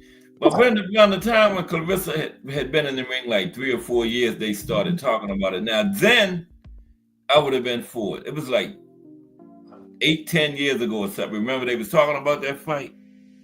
Then I would have been. But now, nah, man. That's gone. That's done. She's almost 50 years old, man. Yeah, come on, man. Yeah. Yeah. They should have did it back then. And then she has still been out of the ring for like 10 years. But if they was going to do it, that was the time to do it, not now. It's too late. It's too Let me late. tell you the one that gives Clarissa a hell of a fight. If she really wants to go to war with somebody, go get Green. Yeah, Jadaisha Green. That would be a good one. If they could get in there. And they up there, Green is up there around at super middleweight. Right. Would be it, yeah. She lost to Franchon Cruz. And Franchon Cruz literally smothered her and wouldn't let her get her big shots off. It's hard to fight Franchon because Franchon is physical, man. You know? Right. Whew. Yeah. So she literally stayed on Green, wouldn't let her get her shots off, and then kept pummeling her to the point where, it looked like Green kind of gave up a little bit because she couldn't get nothing off. Right. She sure did. Mike Grimm said he still got Layla right now. I hear that, Mike Grimm. It's hard to pick against her. When you go back and watch her old fights, it's hard to pick against that woman. Yeah. Old school, they say the power is the last thing that goes, I bet she still cracks. Yeah. If she could get in there and get one good one, because if Clarissa beat her, she ain't stopping her. It would be a decision, Yeah, she ain't going to stop. Hey, look, if them girls back then, and some of them girls that she fought was cracking. Christy Martin could punch. She sure could. Yeah. Christy Martin was awesome, man. And none of them could buckle her. And like you said, Layla just ran through her. Yep. She was making good fighters just look normal, She absolutely did. Kind of greatness. Stopping them. I mean, I give Clarissa all the credit in the world. She's done some things in her career that are just outstanding. Yeah. But she needs to quit comparing herself to Layla, because Layla was a whole different generation, and she is nothing like Layla. I would pick Ann Wolf over Clarissa, prime versus prime. Yeah, I would too. Ann Wolf was a monster. Yeah. Yeah. And Wolf had that power too. Yeah, she did. They called her one of the hardest hitting women ever, Ann Wolf. Yep. I wouldn't mind. I thought Savannah Marshall and Clarissa was a good fight. I wouldn't have mind seeing that one again. I ain't saying Savannah would have beat her, but that was a good fight, man. Right. I'll tell you what. Very good fight. Green was a bad matchup for Marshall. Yeah, she was. Yeah. Marshall, with the way Green punches, that was a very bad matchup for Marshall. Yeah. But Green said she didn't want to fight Franchon again. I thought they should have. That would be for Undisputed, wouldn't it? At 168. They got all the belts. Franchon. Somebody was telling me Green didn't want that. I can see why she wouldn't. I mean, she knows what she's up against. She knows after that last fight that Franchon's going to be all over her, bro. Yeah. The way she smothers her opponents is ridiculous. And Franchon is strong too, man. Yeah, she is. Yeah. She might not have a ton of punching power, but she will smother you to death, and she ain't never going to quit throwing punches on you. Nope. Yeah, Franchon will come right out there when the round start and clinch and grab you. Right immediately. Yeah. What you think about that fight tomorrow, Regis and JoJo? Oh JoJo Diaz. God, dude. Is that I tomorrow? want Regis. I want Oh, is Regis that to tonight? retire, bro. Yeah, that's true. Regis That's has looked very old in his last few fights, dude. that's a good matchup for him, JoJo Diaz. That fight right before Devin, I go back to it every time because Mhm. I thought he just had a bad night. Then when I seen him get in with Devin and do the exact same thing, it was like, oh no. Father Time done caught up with him. Yeah, that was clear. And he hasn't looked right since. I mean, Regis just. I think that war with Josh Taylor took a lot out of Regis. Oh, that's a good point. It did. That fight right there. Neither one of them were ever the same after that war. Mm-mm. Yeah, that was when Regis started looking different after that one. Yeah. Yeah, and Ace, Josh. you might collect on that. Yeah. Ace got $20 on Regis. JoJo hasn't looked worth a shit either. That's a good matchmaking though. Them two old veterans, man, that lost a couple steps, got that experience. That's tomorrow, right? I don't know. And then it's Oscar Duarte and Kenneth Sims is fighting too. Yeah. Oh, you know what, old school? I want to ask you about Canelo and Bud, man. I never got your opinion on that one. What you think about that, Canelo and Bud? I think it's an oddity fight. I really didn't ever want to see it. I don't like the fact, you bringing up somebody 2 weight classes to fight you. Yeah. 3 really, because he only had one fight at 154. Yeah, and let's face it, dude. He did not look good in that fight. No, against Madrimov, he didn't. Mm-mm. Everybody tries to give Bud tons of credit for beating Errol, right? And I do give him credit for beating Errol. But the version of Errol he beat, I still say anybody in the top 10 could have wiped the floor with Errol that night. I had heard, and I told Jay, I told D1, they could all tell you I told him this. Errol was getting beat up in sparring, dude, really bad. Yeah, and it happened. I remember you said that. Yeah, it started happening around the Danny Garcia fight.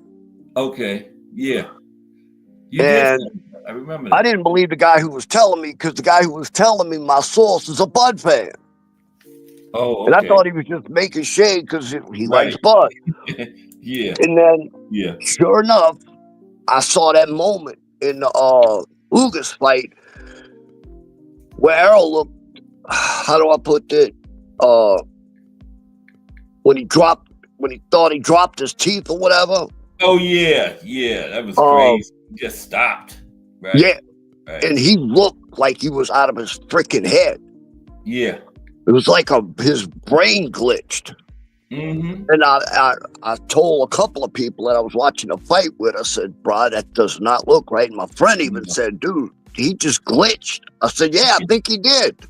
Yeah, he just stopped fighting and looking for some. Well, we didn't know it was his teeth. He thought his teeth was on the mat or something. That's crazy. What he says. Yeah, but that's what he if said. you watch, when he gets hit, he comes out of it.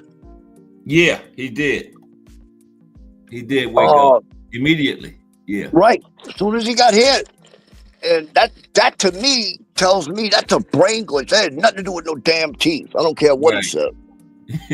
Yeah, that was crazy, man. Then he goes in there with Bud and he can't take a punch. He got knocked out by a jab. Early in the fight. Couldn't have been gassed. When have you ever seen Errol not being able, before the wreck, when have you seen Errol not be able to take a punch? Never. I had never seen it like that before. Also, if you go back in Danny Garcia fight, his dad is telling him he doesn't look right, bruh. Go in there and finish him. And what did Danny do? Danny just went in there to collect a paycheck. He didn't do what his dad was telling him. No. Yeah. But you can hear the corner telling him that. Mm-hmm. No. Errol needs to retire. Yeah, I've been said that. Yeah, I would like to see him get on out. As far as Bud, Bud's a good fighter, bro. He's really good. Let me say that right now. I'm not gonna hate on the man because it's not hating. I'm just telling you what I saw. But him versus Canelo and the way he looked against Madrimov, he better hope he can hurt Canelo. Because if he can't, Canelo's gonna beat him up. Especially if he goes, because Bud's got a habit. And when he gets hit hard, he wants to get his lick back.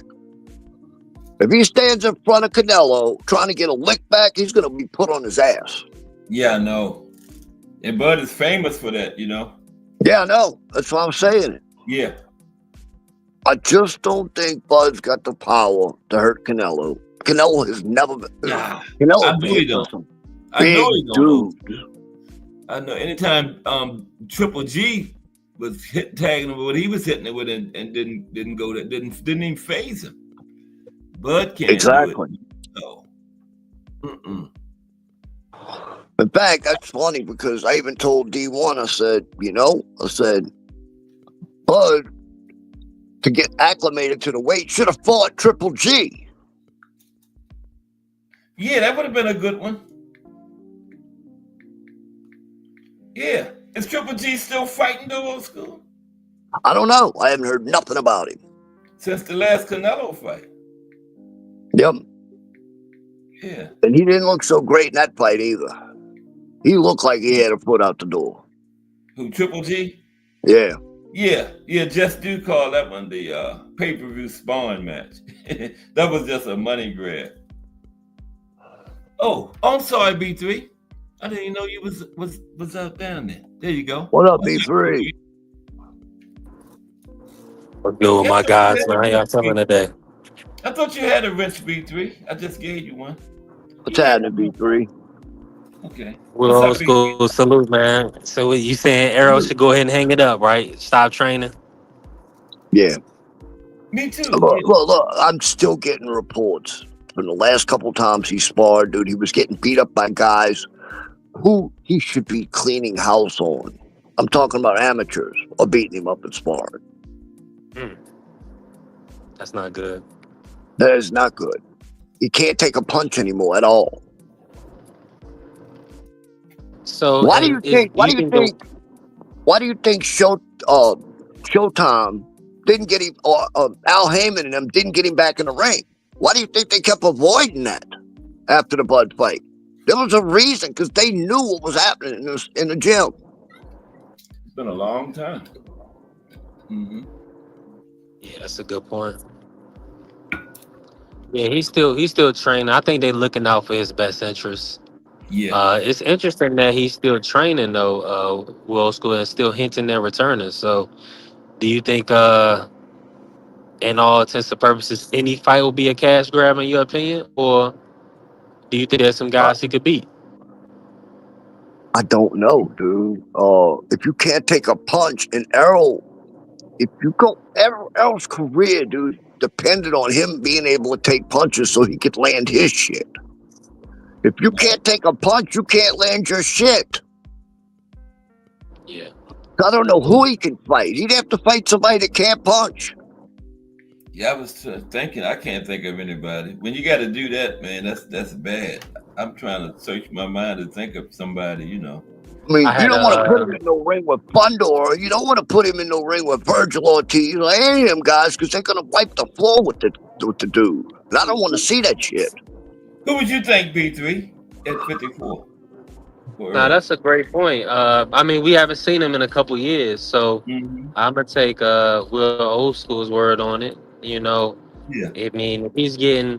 I mean, we know Quentin Randall hurt him with a body shot before the Crawford fight.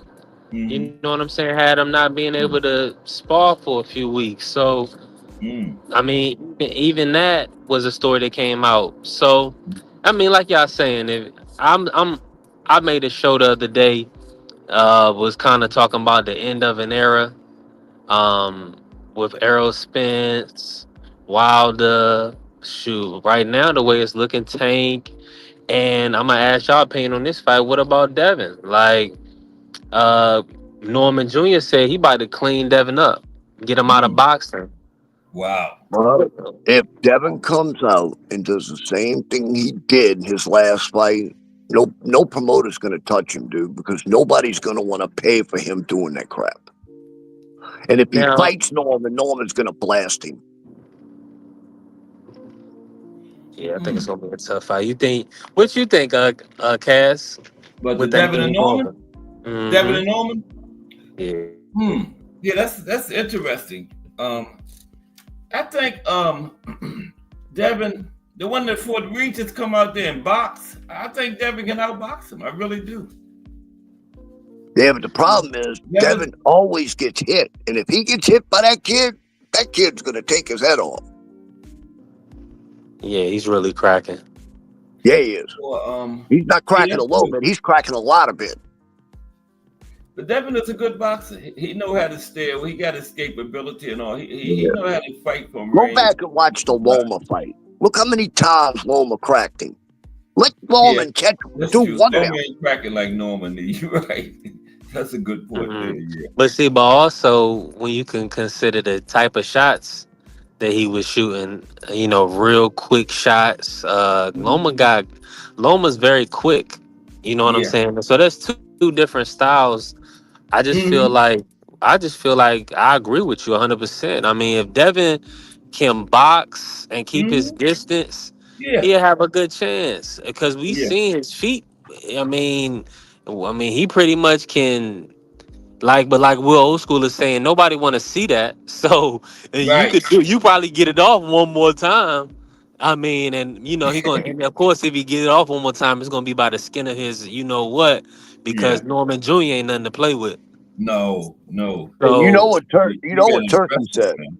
Turkey said he don't want no more Tom and Jerry crap. So if he does that crap like he did in that last fight, Turkey's not going to give him no more fights. We know Bob ain't going to pay for that shit. Al's definitely not paying for that shit, and neither will frickin' Oscar or Eddie. So who the hell does he fight for then? BLK Prime? But you can be an outboxer and box at range and stuff and not fight like that too, I think it's gonna be based on the amount of punches he throws, right? Like if he uses his jab, let's say he uses his jab like the Cambosis one, right? Right. That's what I was thinking. And then the people will be like, he'll at least have he out jabbed him, he outclassed them, you know what I'm saying? And he'll be able to sell it, he'll be able to sell that to the public. But I think it's just based off the level of how many punches he's throwing, how active he is. The last Jose Ramirez fight, it was a lot of movement, but really ultimately when it came down to it wasn't no punches. Right. So if you move a lot, but you really can, you land some big shots or you throw into the body every now and again, the public can be like, okay, we can respect. We know you don't got no chin for real. We can respect your skills. But when you don't let your hands go, nobody gonna support you. Unfortunately. But you know it wasn't just that. If you watched when he was fighting Ramirez, the punches he threw, most of them were missing. The very few of them even hit anything. They say CompuBox only said he landed 75 the whole fight. Damn. I think they overcounted. Go back and watch it yourself and watch the punches that hit gloves and arms compared to the punches that actually landed. So it's getting to the point where there's no place for Devin in the sport than the way he fights. Is that what's happening? Nah, he just like you're saying, he gonna have to implement one of his old styles, Yeah. I mean, they want him to be they want him to fight from mid range. Right. They don't want him, consistently on the outside. Yeah. I mean, he was able to diversify his he was able to attack Loma to the body off the front foot, but Loma's a little guy. So I mean, he ain't Norman. So the fans, of course, they want him to incorporate one of those styles, but is he going to be able to do it without getting hit with big shots? Yeah, that's what it comes down to. In a nutshell, right there, B3. Think about this. Think about this. When you spend your whole career fighting guys that are smaller than you, and you finally move up to guys your freaking size, you don't even know what to do with them. And that's the problem Devin's got. Let him. Yeah. To be honest, he should try and go back to 140. He can't make 135 at all. But I think he should go back to 140 if he's going to try and salvage his career, because at 147 he's going to get murdered. You think he can make 140 old school? He might not be able to make that. You know, Better than see, trying to fight them guys at 47 and getting plastered. he might not have no choice though. You know? nah, I'm gonna be honest with you, Devin. Respectfully, Will Old School. This is the thing about Devin. Devin we y'all seen the picture with Devin and Benavidez. Mm-hmm. Yeah. Devin ain't no little guy. No, he So ain't. like you saying, I think they were risking his health cutting all that weight. Yep. So I would prefer Devin fight his heart out. You know what I'm saying, in 147. Yeah. At Uh least 47. yeah, to at least do that, because what ultimately he'll be in better condition Yeah. for the fight versus, because we see he was weight drained before, he was slurring his words and stuff like that, making the 140. Yep. He was looking real bad. bad. So I mean, either way, like you're saying, once you run up into some guys, I mean, if you can't, like you're saying, if you can't be defensively responsible, then at the top level, you're going to get hurt. Yep. It's gonna happen. So that's just what it comes down to. So if he can't, I would think he needs to be at his maximum, just fight at a weight where he's comfortable. Yeah. And then let the chips fall where they fall, man. Box. If you Just can't, go for it. don't slug with nobody. He ain't no slugger. He gonna box. That's right. Just do what you do, you know. Like you say, let the chips Part of fall where they Devin's may. problem. Part of Devin's problem is he's got slow reaction time when punches are coming at him. If you watch him close, he's got very slow reaction time when it comes to punches coming at him. And that's a disaster waiting to happen to get hit. Mm. That's why he could never catch Ryan Garcia's hook, because his reaction speed was just so freaking slow when the punch was coming. Mm. So No, you said I Norman might don't be know that what to say, faster, because right? You I said don't know what to say. But let's keep it. That was Ryan was OD fast though. Let's Yeah, let's Ryan's be got some honest. fast hands. Ryan is ridiculous. If you ain't know your P's and Q's of Ryan will clean you up. He's Yeah. definitely got serious hand speed. That's for damn sure. Yeah, Yeah. that was no joke. That because Devin left that first jab out a little too far, and Ryan, that hook was there on his chin quick. Yup. Like, Yeah, but look, when Loma was actually fighting back, Loma was tagging him left and right. Now, if Loma would have been his size, think about how bad that could have went for Devin. yeah, Loma has some power, like Norman Yeah, that's a type good power. point. He would have stopped him. Yeah. Yeah, No question absolutely. At least hurt him, but Definitely. yeah.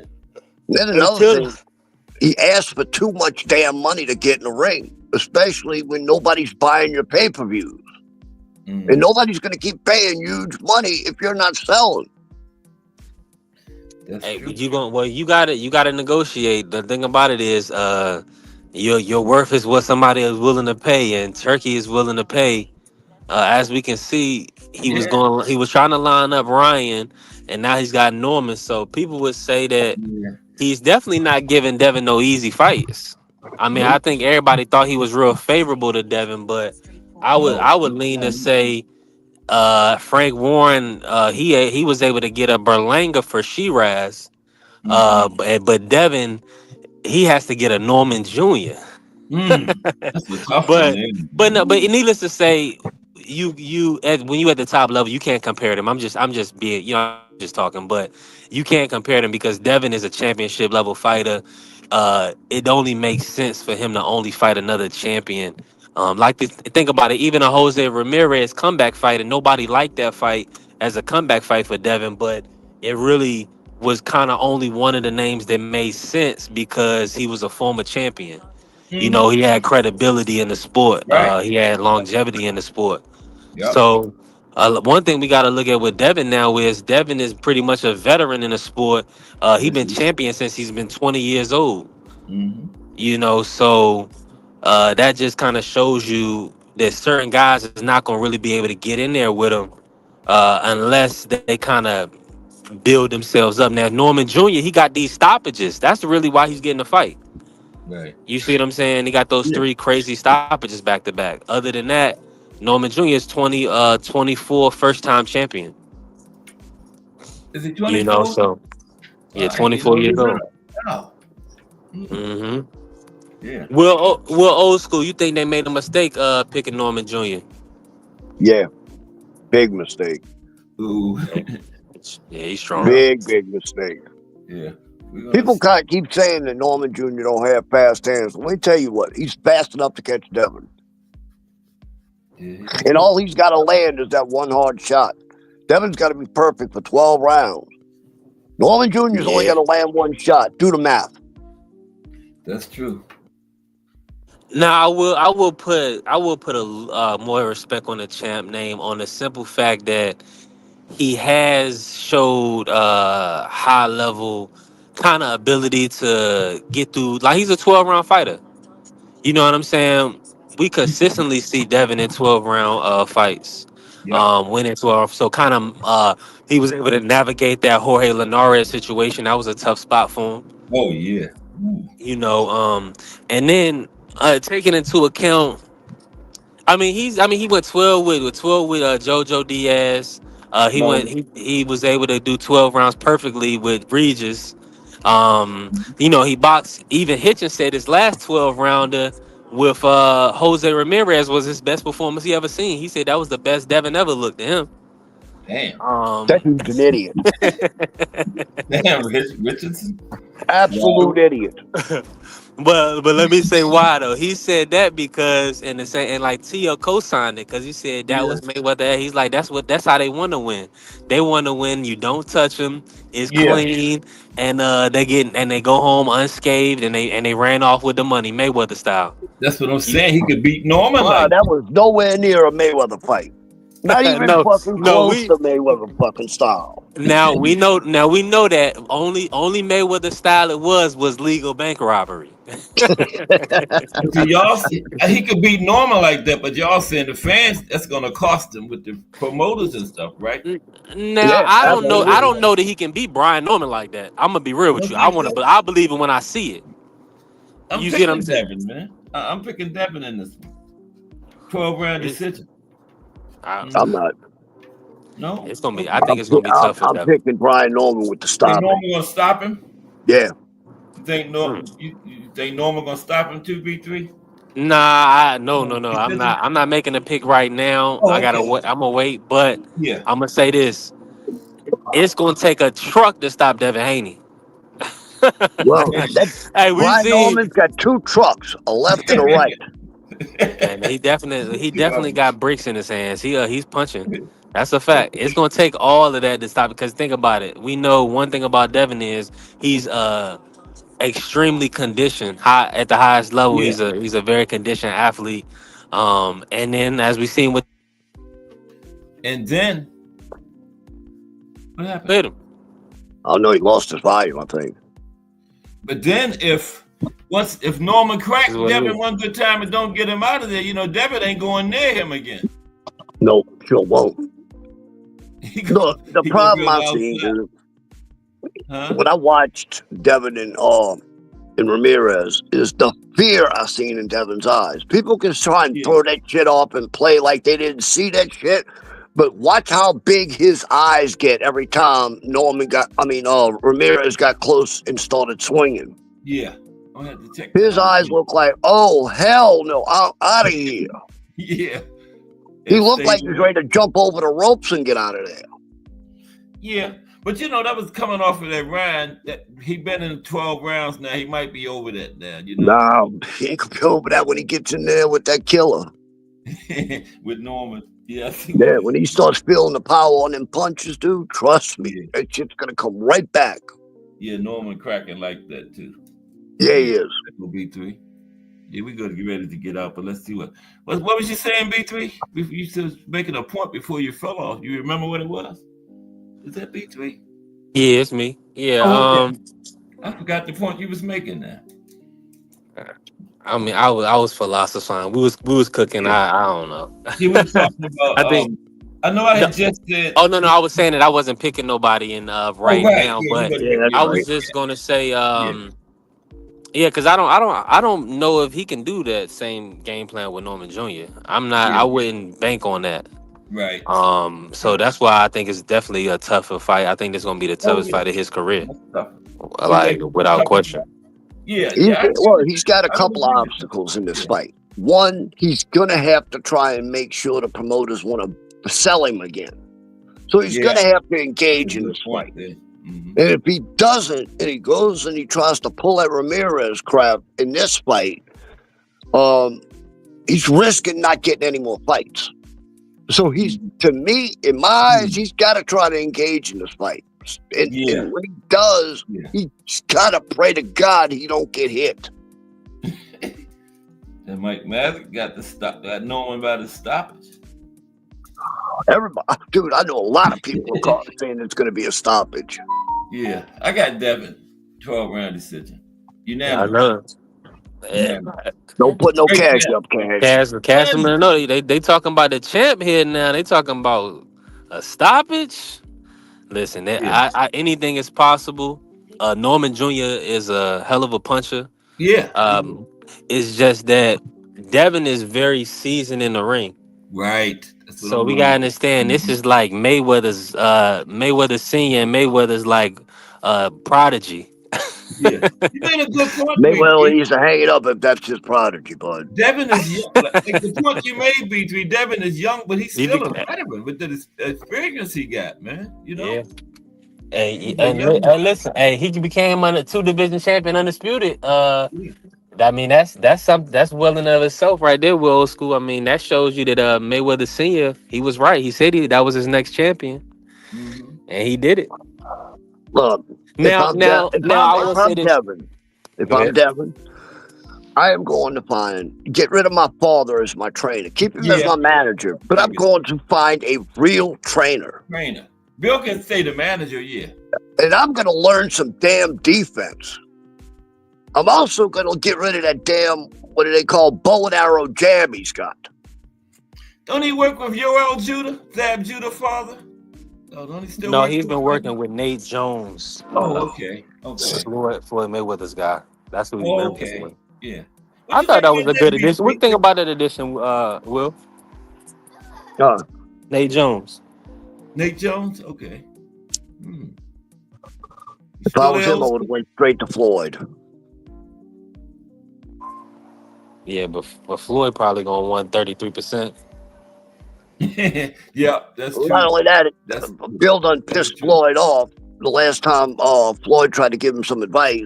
Yeah, I know. I remember that. And so They went at it. stupid Bill with his big mouth blew that out of the water. Yeah. But let me ask you this, B3, before we go. What you think about that? As far as Bill being his trainer, like Old School saying, should he get another trainer or keep Bill? B3 me personally, I think he should keep Bill. keep Bill. Because Okay. that's who he knows. True. They didn't got this far in the feet. I mean, they had the one hiccup, You've been with him but from day one, right? yeah, that's what I'm saying. Keep your day one, and like you saying, he don't miss out on any of the teachings, but Bill still brings in guys that help, Yeah. like a Ray Jones and like a Shane Mosley. How I you doing? think Picking up, babe? yeah, he's still bringing people in, yeah. But as far as the end fight, you think it would help to have somebody else, over there too, with him? Have another Yeah. trainer over there. But I don't know. That might be complicated too, You don't want too many voices in your ear, So I don't know. That's hard. Like I you ain't say, gonna lie, I still think Floyd would have been the best for him. Floyd. Yep. I don't care how much he had to pay Floyd to get him to do it. He should have got Floyd. Yeah. I mean, I'm gonna be honest with you. I think that's a dream come true for any of them guys to have Floyd be a everyday trainer, but Yeah. Floyd offered that's it. a huge commitment. Bill blew it off. Bill had to open his big mouth and screw it up. His boss, fucking Floyd, asked him, Bill, do you need my help? What did Bill do? Opened his big mouth and everything went right out the window because of his big mouth as usual. Yeah, but Floyd tried. But you know what Floyd was trying to do with come on, he was trying to hit Bill when he was weak. You know what I'm saying? When he was down, when he know Bill kind of was in bad favor with the Ryan fight. But I mean, we got to understand, and we don't know how sincere when it comes out like that. I don't know how sincere you are. You know what I'm saying? So when it comes out, How not you gonna know if you don't take the chance, bro? And when you're they was desperate with. like they All I'm are, and saying to is they me, was with I think they're Floyd. kind of desperate. What happened when they was with Floyd in the gym? They was Floyd was trying to put them on like a little monthly stipend situation. You know, they didn't like the business. So I mean, we got to just see. I mean, congratulations on what he was able to do with Rolly Romero. I mean, Mayweather, he really can't be questioned with his promotion and his business acumen. I mean, hell, he didn't got Rolly to be a 2 division champion. Yeah. I ain't gonna lie, bro. I like Rolly. the guy that Rolly's with now, training him, is Rolly Salas. popping, dude. Yeah, Yeah, Salas. that Yep. was the best move he made, getting rid of Bullet. Man. Hell yeah, Rolly Bullet was more like went a into that cheerleader. fight looking confident, and not Bullet only was did he like a look cheerleader, confident, but man. man, his defense was on par. He kept that freaking hand up. He wasn't getting caught by no hook. Come on, man. Because remember the tank fight? Bullet was just over there cheerleading. Yeah, rah, rah, good job, yeah. He wasn't giving Yep, no hand medal all with that. down, getting caught by the hook. Just cheerleading. He could be sitting out in the audience doing that. I Yeah, that can't was wait a to see bad Rolly's showing for next Bullet. fight, and I can't believe I'm even saying that. Now, you say you can't wait. Who do you think? You think Rolly gonna fight Pac-Man? No, Pacquiao? I think Oh, wow. Rolly's got a title now. Pacquiao, So, B3? so They gonna he does gonna he make the fight? biggest fight. That's all I'm saying. To Go me, ahead, Will. does he get a mandatory next, or does he go for another belt? If I'm Rolly, WBA I not take the pushing on mandatory. mandatory. I take the mandatory to make sure that my defense is there because that was only one fight. I take the mandatory. Yeah, we'll try and go see you. Don't get me wrong, but I take the mandatory. Make sure my defense is like it was against Ryan. Then, if I'm successful, then I go for another title. I'm gonna just say this. With all due respect, I don't want us to forget who we're referring to here. Rolando Romero. I know. I It's mean, hard. taking I can't even on believe I'm saying the shit I'm saying because I used to make so much fun of him. now I got always have to remind the people, and I love Rolling what he's done. I had a live about him earlier. He's done great in the sport, but I can't. I watched the Jackson Marinez fight. I seen the Barroso fight. Yeah. So PBC is more than likely not messing around with any mandatories. As you can see with the as soon as he got the belt at 140, he went in with Pitbull, and we knew what Pitbull was going to do. Yeah, He but he cleaned did him up look in six better rounds. against Pitbull. Everybody knew that, yeah. He Now, actually fought better than He his came back, previous you're right. fight Old school, he against did come Pitbull. back good, yeah. and what I will say is the 147 has helped him, but as we can see, Ryan Garcia didn't even throw any punches in about what 7, 8, 9 rounds. I know. So it's no Well, if you guarantee that watch Ryan that packed this that man. hook for one now that thing, next person. Now Double. all I'm gonna say is this: the next person ain't gonna be so gun shy like Right. Ryan was for whatever reason, which is, in my opinion, I don't think Ryan wanted that WBA title. He was getting his $20 million payday regardless. Right. But that's just me.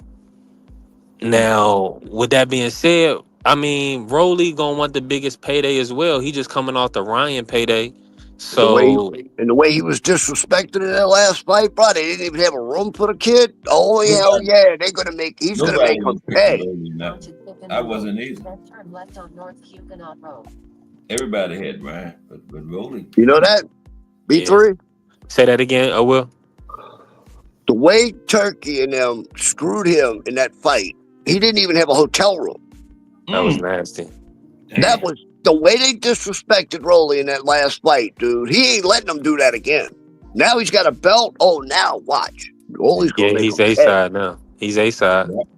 Yep, he's gonna make him pay, buddy. Yeah. Yeah, it's Big Rolo now. Yep. That's right. What kills me about Rolly is when he talks, bro. Oh my God, bro. Every time he opens his mouth and starts talking, I have to fucking laugh. I'm like, can you believe this dude? He sounds like Mickey Mouse or some kind of shit. But he get the attention though, you know. But one thing about Rolly is he is very intelligent. Yeah. He's actually kind of Popular. smart. Yeah, And popular, you know. Yes. The casuals know him, know Rolly, you know. But 100%. B3, what time do you come on, B3? I haven't got a set time. I did okay. more. I've been doing mornings. You know, I'm pretty much between like 10 and 11, 12. You know, go a couple hours. But Yeah, if, every if day. anyways, pretty much it's been every day. B3 Okay. Picks That's good to TV. know. Yeah, Okay. B3 Picks TV, man. Make sure y'all subscribe. I appreciate Yeah. everybody that follow. Yeah, Yeah, we be Definitely cooking. check I the be doing shit the out, stream bro. yards. I like doing the YouTube lives because the YouTube actually push those in the algorithm. The stream y'all lives, they be acting like they don't want to push those for whatever reason. Yeah. And we know we They got did us the the big same thing, wrestling bro. tonight at 10. Right, old school. It's Friday, right? Today is Friday. They had the weigh in today for Kenneth Sims Duarte. Okay, yeah. That's And then interesting. Jojo Diaz versus Regis. I like that. JoJo and Regis. Yeah, pretty decent matchup. They let him weigh in. They let him come in at 142, so both of them should be healthy. Okay. Or under 143 was the limit. Cool. So it should be a good scrap. Two guys on their way out. Yeah, good matchmaking, man. For them to But you know, whoever win gonna get a big fight, though. You know that. That's A right. decent, maybe not probably a decent fight. Regis will get a big fight. Regis will get like a Hitchens in New York or something like that. Yeah. Oh God, dude, he does not need to fight. JoJo win, he'll get another nice payday. You know. Say that again. He said if JoJo wins, he'll get another nice payday out of it. You know. JoJo. He's taking a lot of losses. If you look at his resume, like back to back to back.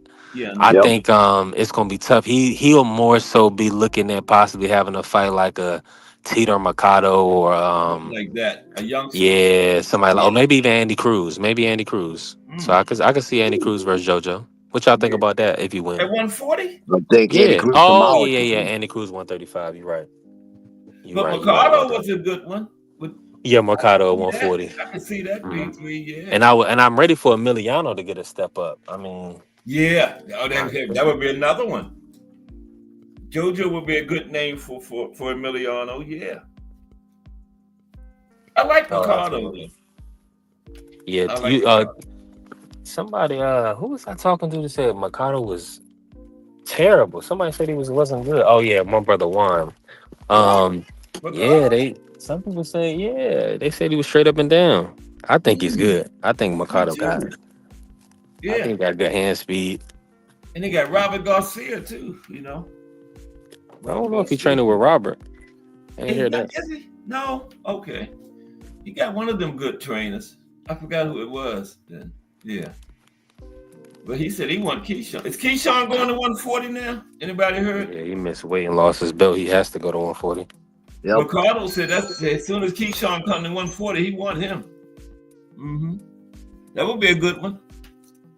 Right. Keyshawn need to fight Nahir Albright. If you notice, there hasn't hardly been anything coming out of Keyshawn's camp. I'm serious. Since that happened, nothing, man.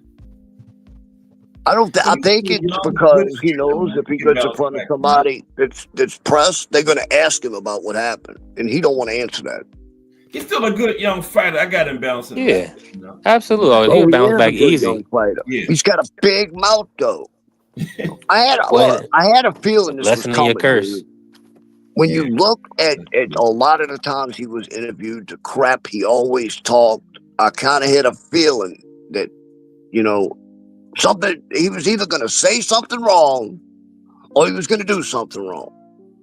Not saying anything against him because a kid can fight. In fact, I was getting on board with Keyshawn, even though don't tell Miss Do that. Me and her got a little war going on between us with Keyshawn and Andy Cruz. But no, bro, I was actually getting on board with it. But I just had a feeling, dude. I'm like, the shit he says sometimes, it's like, I don't know, bro. I kept waiting on something. And then, how are you a professional boxer and you got everybody's eyes are on you, and then you go do something like that, bro. Mm. How do you do that? Shit. Very, very poor taste. What's that? It was I'm a, Oh, you I fine, think aren't you? What's up? The fine irony, my guy. How long you find been her down too, there? bro. I didn't know you was. I didn't Nah, I even know just you was pulled in up, it. bro. I just pulled Okay, up, man. cool, cool. How y'all doing? Great to see you. All right, how Great you to doing hear today? you, brother. Good What man, good, up? good man. We just talking Keyshawn Davis. I just want to say I think the ticket sales may have got to him a little bit. I love Keyshawn and DB3, but when Yeah. you selling 11,000 tickets and Mm-hmm. you see he did two sellouts back to back, Yeah. and then I mean he kind of felt like he was going a side, his way through that situation. I think he miscalculated Yeah. and it cost him, Exactly. but he'll Yeah. bounce back. Yeah. Oh yeah. I mean, But about one the good ticket performance will situation. put him right back in everybody good graces. A big knockout or something, you know. See, that's Put him one right thing back. I got to give Calvin Ford, because he Tank came from the same, he came from the streets. Yeah, he sure But did. Calvin mentored Tank and kept him in check. Yeah, Mm-hmm. he saved them. Bomac should have been doing that with Keyshawn. Mm-hmm. But I that That's mean, a shows great point. That's a great point. But that Calvin shows and you that Tank's they're from the more same close. place and everything too. but let, That's but a let me little ask. But let me ask you bit. this: Did Bomac get? I don't know. So I'm asking you. Like, did Bomac get Keyshawn as little as when Calvin got Tank? No, that's what No, I he was didn't. Oh no, saying. not at all. He They grew just up got way together. professional. Calvin Oh, used to Right. take Tank. Calvin used to work overnight. He used to yeah, take Tank to work with him to keep him out of trouble. yeah, yeah. He Yeah, went. it's So a He went. different Womack and ball game. Keyshawn didn't go through that Let, type of situation. let me You say know? this: Keyshawn got with Bomac once he came out of the Olympics. Yeah. Him and him and his brothers, they all pretty much started with the Bomac team, B&B boxing. Grown Right. ass man. Yeah. Yeah, Uh, after the second one, because he already was pro. I think he had about four pro fights, so three or Yeah. four pro fights. But then when he came back after he lost from Andy Cruz the second time in the Olympics, the team, they went ahead and signed with Bomac. Because Yeah. when you're an Tank was adult, 5 years old I when they don't met know. Calvin. You know. Yeah, I mean, when you're an adult already, I don't know if you can do that as a trainer. Like keep What's the up, guy off Anthony the Queen? streets, Mhm. or I don't know if you can do that. Because you're already grown. You Yeah, understand? Right. 100%. It's a That's a way good different point. relationship. That's a great point. Exactly. Yeah. That's a grown man. Yeah. I Yeah, I mean, mean, Like I and you said, ain't, Tank was So 5 years old when they met who and Calvin. over there do Bomac, it's you not think, Bomac's responsibility to hold his Right. hand. exactly, who exactly. over there do you think could help mentor that kid? Mm. Terrence Crawford, Bud. But took the Yeah, words out my mouth, B3, Bud. Yeah. Yeah, if you That's if who you're I not would gonna think. listen to Bud, there ain't no hope for you. I'm gonna be honest That's with you. right. but This I, is but I number don't one know. pound for pound. But I don't So know the how much question is, time. will Bud do it? Will Bud step up and realize what he has to do and do it? Yeah, But that but too. but I but I think mean, I go ahead, but Demo. Gotta to think me, about that Bud, too. just real quick, to me, I don't know if Bud number one has the time to do that, and Hmm. I mean, Bud has his own. You got your own life, you got your own Right. stuff. I mean, you gotta want that help too, bro. Like you Hmm. you gotta want it as a person, and be honest with yourself and say, listen, I can't keep doing this shit. I mean, people can help you all they want to. If you don't want to get help, bro, they'll forget Yeah. it. Hmm. Like you Well, if gotta he wants want a boxing career, he's going to have to do it. it. Let Yeah. me That's let me say this. right. Let me flip this really quick. Cause now I'm Hmm. thinking about the event and everything and how they kind of like even he was saying there was a plan move up to 140. As we could see, Abdullah Hmm. Mason was right there positioned for the WBO, and we know Top Rank they typically once they don't really do that. They'll move a guy out of the way instead of making them fight. You know what I'm saying? Instead of Right, pitting their two guys against each other, right? right. So I'm not so sure now. The fight maybe with the brawl. I mean the little scuffle after the fight that might have definitely not been on anybody's radar. There probably was a no go, but I don't know if the weight missing is going to hurt him with Top Rank. I think it's unfortunate, but even still, they did 8,000 tickets with Abdullah Mason. So yeah, they didn't have to pay Keyshawn. I think they was able to salvage the event with Abdullah Mason. And now he was able to they catapulted that into a title shot for Abdullah Mason. With Keyshawn Keyshawn is still pretty much one of the biggest names, American names that they have. I mean, Yeah. in my opinion, I think it's Xander. I think it's Keyshawn. Then probably Abdullah Mason, and then Emiliano. You know what I'm saying? If I'm missing anybody, y'all correct me. But um, I think Yeah. those are the four biggest names right now. Yeah, I think they're bigger than Murataya right now, to be honest. Yeah, yeah. Unfortunately, I wish Raymond would get more, but he has to get a big fight. Yeah. That's Yeah, the thing. He has to get a big name in the ring. I Do you feel like well, that's gonna be a tough score. So I wonder whose unification are they gonna push? Are they gonna push the Raymond versus Shakur, or are they gonna push Shakur versus Lamont Roach? I'd rather see Raymond and Shakur myself. Raymond. Okay. I don't think so. I think Shakur and Lamont Roach makes more sense because now you have a common opponent with Tank. Yeah, Right. exactly. And Yeah. I mean, I don't know how possible is that right now. I don't That's think, if the fight don't happen with Tank. but yeah, exactly. But Mhm. as high as Lamont Roach stock is right now, because Raymond Murataya, to me, bro, he's not him. In my opinion, I saw the Abdullah fight, and Right. Yeah. second half of the fight, I was like, man, one of the Losing dudes. nigga's a tough fighter of defying only one. Yeah, that's true. That's true. But I don't. Now, let me ask you this, Define Iron. Do you think the weight cut could be an issue? Do you think he could be better at 140? Or you think Yeah, it's a skill set? Okay, you do. Okay. yeah, yeah. Good question. Yeah, I do. Yeah, I do What, too. more time, you mean? More tie, yes. Is it one? Oh, okay. Yeah, I see what you're It is saying. 135. It looks like he's kind of working to get down to 135. Hey, what up? Yeah, I see what you're saying. And Because the I dude, thought he was gonna walk through Abdullah. If I'm gonna be honest with y'all. Yeah. I didn't. What's good, Ed? Hell no, I did not.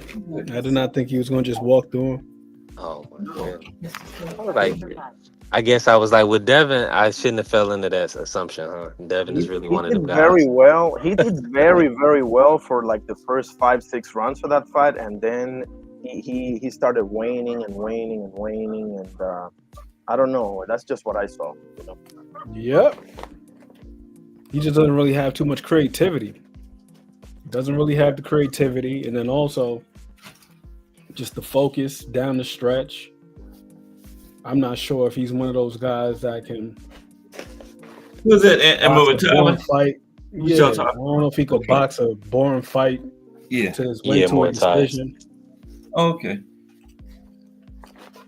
To define Irony's point, I felt the same way about the Abdullah fight. I'll say this though, B3, since his loss to Dev, the guy was on a nice run. Same with Alfredo Santiago. That's another win that's aging really well for Dev right now, in my opinion. I can't remember which sanctioning body he's number one in, but he fought his way back up. So He's number one in the TO in the TO. WBO, right? the WBO, yeah. So That's that's a sneaky good win. Listen, man, but Tio can get a Puerto Rico. He probably could take him to Puerto Rico if he wanted. possibly, but Yeah, because I was going through Devin's resume just to corroborate the claim that we had over and over again that he ain't fighting nothing but these small men and yada yada. Like hell no. Like Alfredo Santiago's a decent size. He's actually bigger than Dev. Abdulayev bigger than Dev. Mhm. Antonio Moran bigger than Dev. Him and Jorge Linares was around the same size. true. So just the notion that he's just been fighting a whole bunch of Jojo Diaz is false. But I say that to say this. I think that Abdulayev, he's tightened up since the loss to Devin Haney. And it's not like he got knocked out. He had a nasty cut in that fight and got stopped. Medical stoppage. Right. No shame in that. But Murataya, I go back to the fight that he had with Galindo. He got dropped early on, and I'm seeing he's still showing a lot of the same habits, pulling straight back with the lead hand out like that. He still does the same thing. Like when he pulls out, don't get his head off the line, don't really use angles, so on and so forth. He's got a good, nice pop, nice hand speed, but after a certain point, he just lacks the creativity that it takes. Most of his stoppages are early, like within the first 3 to 4 rounds. He don't really have too many stoppages down the stretch. So I'm looking at many layers to his game, does he? Nah, he doesn't. But he's got good athleticism. Both with his hands and his feet, but it just doesn't feel like it's put together. And then also just the focus. The focus just doesn't seem to be the same down the stretch.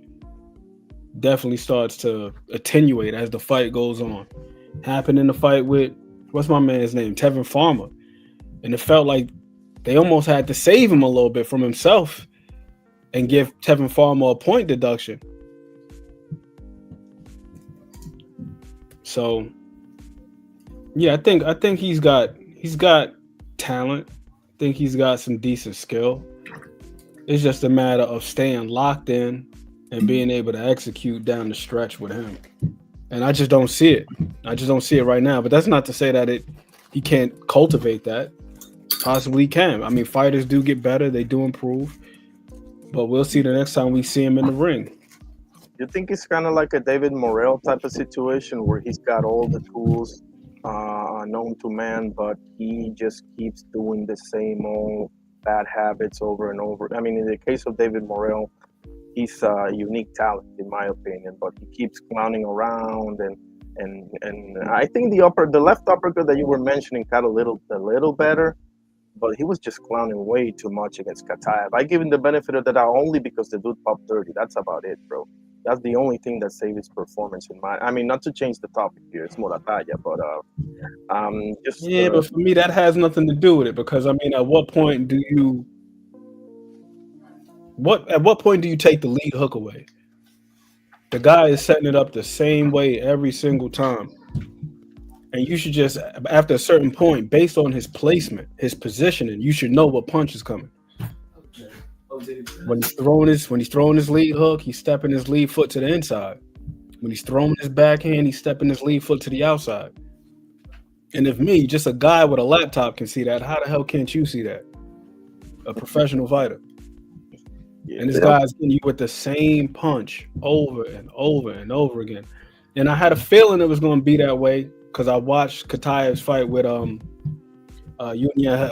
Menendez, another Cuban fighter, similar attributes and dimensions to David Morrell. 6'1", southpaw, 77-inch reach, and he did him the same way.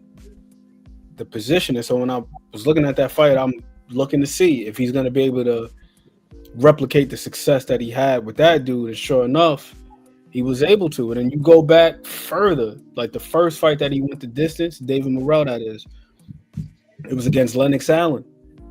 And it was just high guard. Then there's little elements to his offense where he doesn't really disguise his punches well.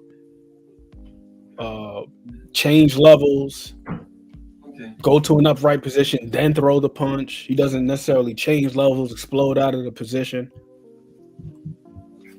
Infrequent with his jab. You never really see him box on the retreat or off the back foot for any extended amount of time. For the most part, he is what people claim David Benavidez was, which is just a come forward fighter. But every now and again, he might shuffle or clown around, show a little flash and pizzazz, so it got people a little bit gassed up. And then the other thing is this. There was just all these assumptions that just because the guy's Cuban, that all of a sudden he'd be able to just turn it on and become Erislandy Lara on a moment's notice. But we've never seen the man box like that. Just because he's Cuban, it don't mean he got feet like that. Like his feet are just not as educated. Yeah, that's a fact. What do y'all think about the dude Abdullah Mace is supposed to fight next? Sam Noakes? Yep. He's good. Yeah, I think so too. Sam Noakes. Good. Who y'all got? I got Abdullah. I got Abdullah as well. Mm-hmm. I do too, but I think it's a damn close fight. Ain't no stopping that kid, in my opinion. It's got the potential to be a really close fight because there's some things that Sam Noakes does really well. So what I'm looking for with Abdullah Mason is responsibility, like he's shown in the last two fights. Because the fight with Vasquez, I do feel like he's made an improvement to his offense.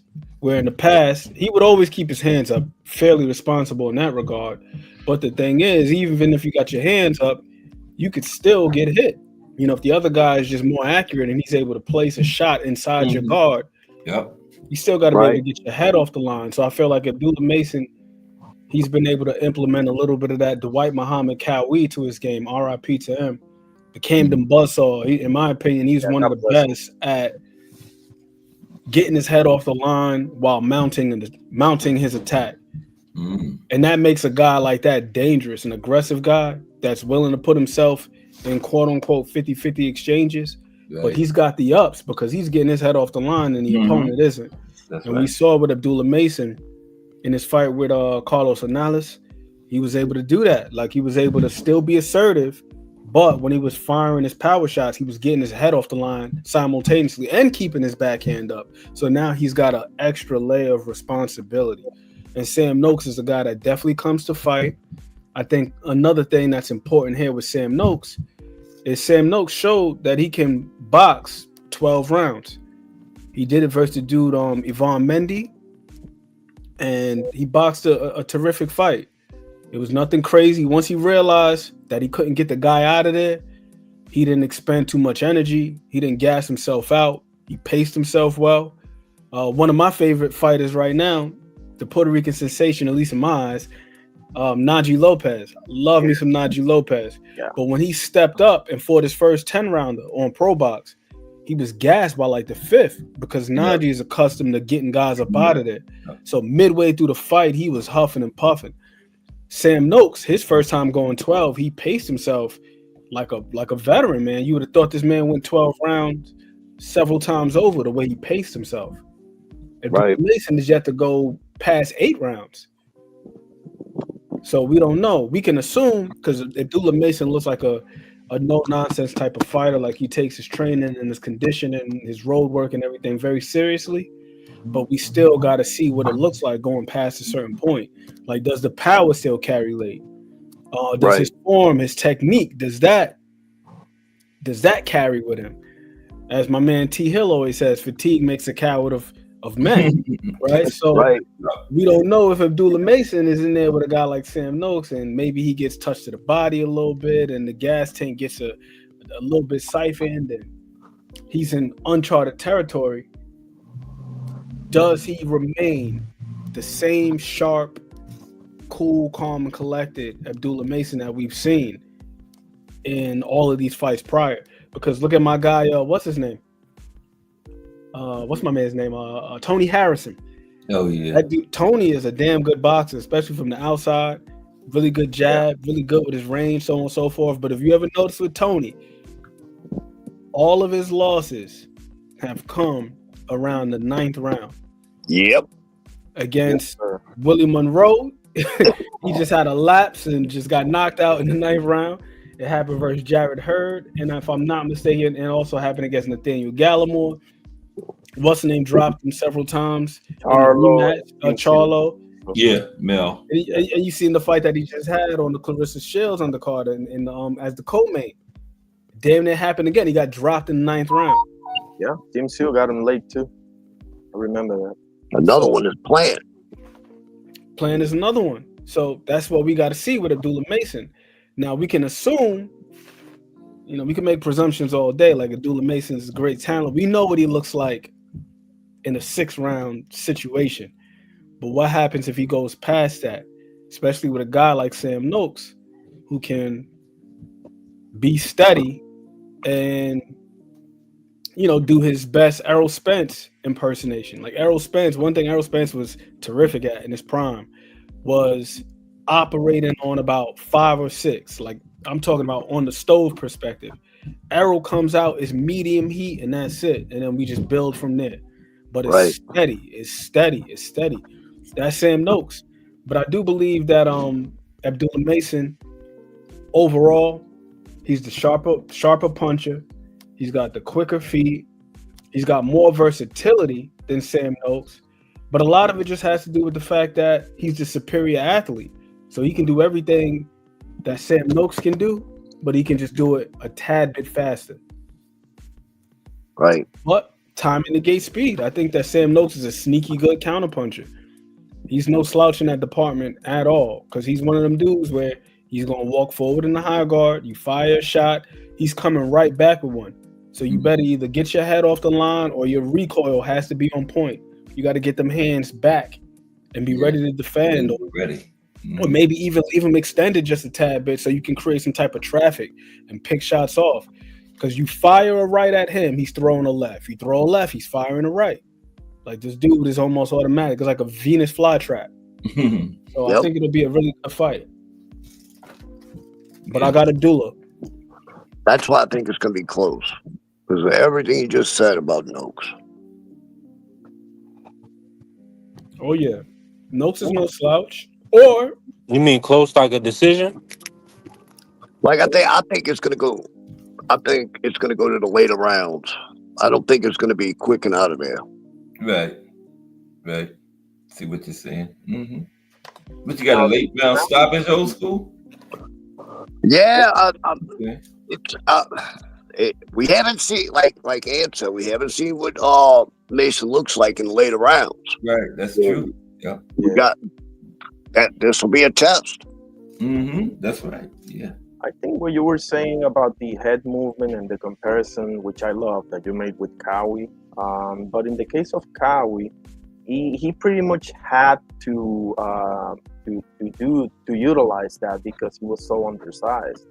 Not only at heavyweight, but also, cruiser like heavyweight. So heavyweight, being 5'5", man. Right. You gotta have something in your bag of tricks. You gotta have something in the middleweight. Yeah. Go ahead, define Arnie. What was you saying? No, that was like, I don't know if he will. I don't think that Abdullah needs to. Okay, let me rephrase. So I don't think that Abdullah thinks he needs to implement that in his game because he doesn't necessarily have those physical disadvantages. I agree with you, but I'm just putting myself in the comparison that you made, and there are fighters that just have to use certain things like that to make up for some disadvantage, right? In his case, he doesn't necessarily have a physical disadvantage like that. So I'm hoping that he listens to you, but I'm just saying, like, I don't know. I don't know if somebody like that will implement that much head movement, because that then may negate some other things. Do you think, or no? No, that makes sense. But what I'm talking about is just strictly when throwing punches. Like Dwight Muhammad, he had to do that to close the gap. So you're absolutely right. Being at a severe height and reach disadvantage, right? You got to close the gap some way. And more often than not, the bigger guy is going to try to keep you at bay. So you have to be able to offset the jab some way, somehow. So, I mean, you're spot on with that. But I'm saying what Abdullah Mason is continuing to foster the habits that he's building since the Vasquez fight. Like, because it behooves him to utilize head movement, I would say appropriately, because he's an aggressive fighter. Abdullah is not a sit back type of guy. He likes to press the action. So with that being the case, I'm just saying, as far as if you're coming forward, if you're throwing the right hand, boom, slip your head off to the left. You throw in the left hand, slip your head off to the right. So just in case this guy is looking to counter you, it's gonna just whiz by you by a hair.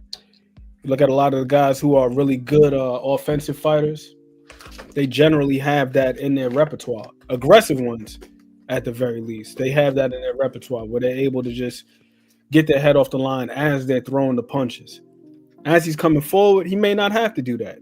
He may not have to be, bobbing and weaving or anything like that, but throwing power shots, get your damn head off the line, because sometimes having your hand up is not enough. Yeah. No, I agree. And to go back to the Keyshawn point that B3 was making, I think a good start would be to end this thing of having everybody fight in the same card, bro. Like let's separate them a little bit, and because if I'm not mistaken, the thing with Nahir Albright started. If I'm not mistaken, what I heard was that the celebration he took exception to the celebration or whatever. Yeah. Listen, if this gets you like this, bro, because not every time it's gonna be all W's for you guys. You are gonna run into some bumps. So you said separate them, right? Yeah, have you fight in this car, the other guy in the other car, right. Because if everyone is together and then somebody says something, because how people starting shit, bro, and they already know that they can get you, right? So that's a disadvantage. So just for one or two fights, I'm not saying like yeah. You got a point. That's a great point. That's a great point. Control the environment, right? And try to make it conducive to, for lack of better words, control the environment and not put these guys in positions where tempers can fly. Right. Exactly. Because it's very emotionally charged. You see it all the time when you have siblings on the same card and one loses. The one who comes out after, they generally look a little bit shaken up. Now their performance is somewhat affected. So it does happen. Yeah. Just try that for one or two times, see what happens, and then maybe we can get back to it. Yeah. But let's try something different. Let's try something different. Yeah. All right, guys, I gotta head out. Okay, yeah, we're gonna get ready. All right, Will. Yeah. Appreciate you. All right, y'all take it easy. Have a great Friday, guys. Yeah. Angry White Men tonight at 10 o'clock. Old School and D1. Yes, sir. I'll do my best to catch on.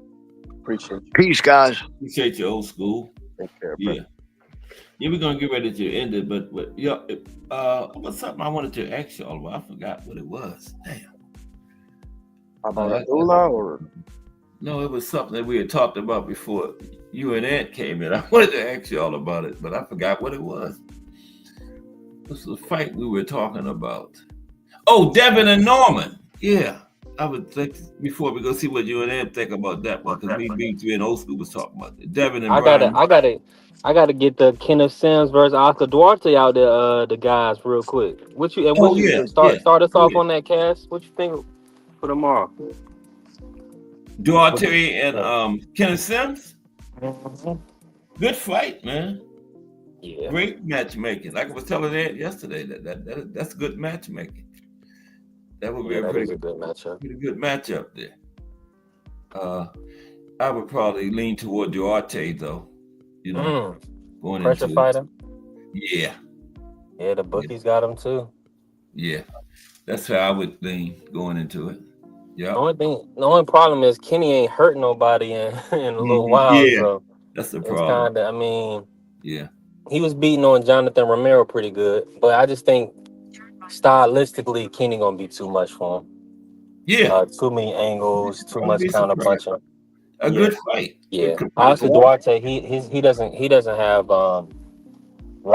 he has great pressure. Mm-hmm. But you could tell, like, a lot of times he just really be throwing, like, against, like, a Akhmedov, against a Medueno, those guys, they want to fight with him. So they ain't going nowhere. They're going to be right there to work with him. But Kenny going to be able to box when he want to box and stuff like that. Okay. Even Ryan's going to be right there with you. He doesn't move too much either. So he's not used to seeing a style like that. And I don't like Duarte too much to begin with, because I think, he does put pressure, but he's pretty basic with it and limited. Like, this is not, I'm going way up there, obviously, but this is not like a Beterbiev or Benavides or even a Subriel type pressure. Like, this is a little or a lot more basic than that. So I'm definitely going with Sims. Okay. What you got on that one, Ed?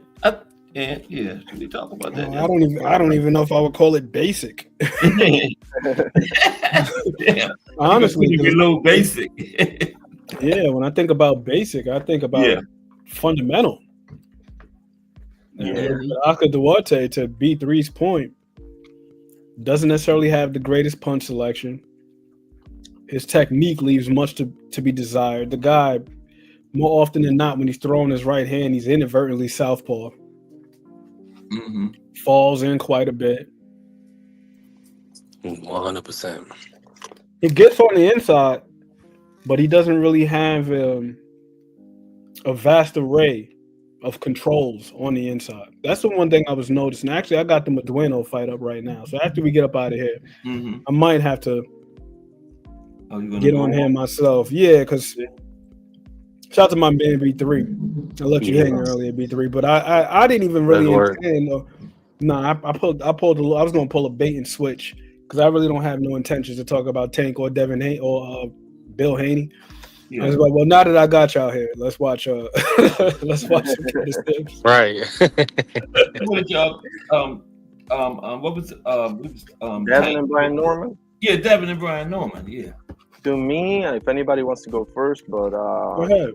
To me, bro, that's a 50-50 fight, and I know everybody, including me, are high on B. Norman because of what he did in Sasaki and everything, but that's not going to have any bearing in a Devin Haney fight, bro, because Devin Haney's not going to be right there with you exchanging and this and that. He's going to make you work for every single thing, bro, and I don't know that Brian Norman can.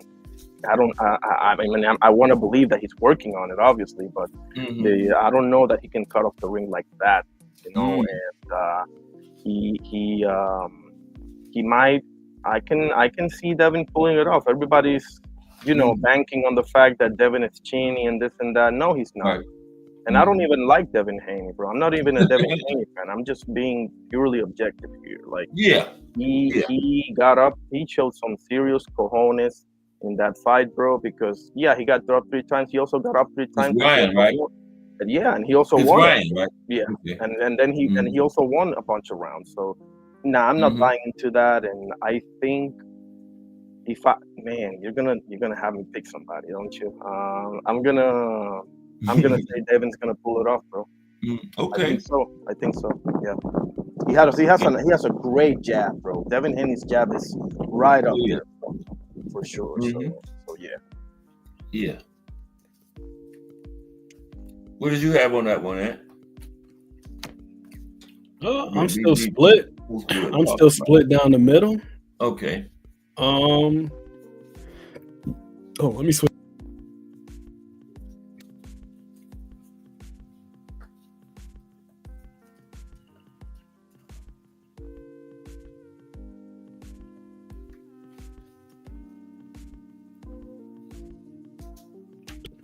Pardon me, I had to switch back.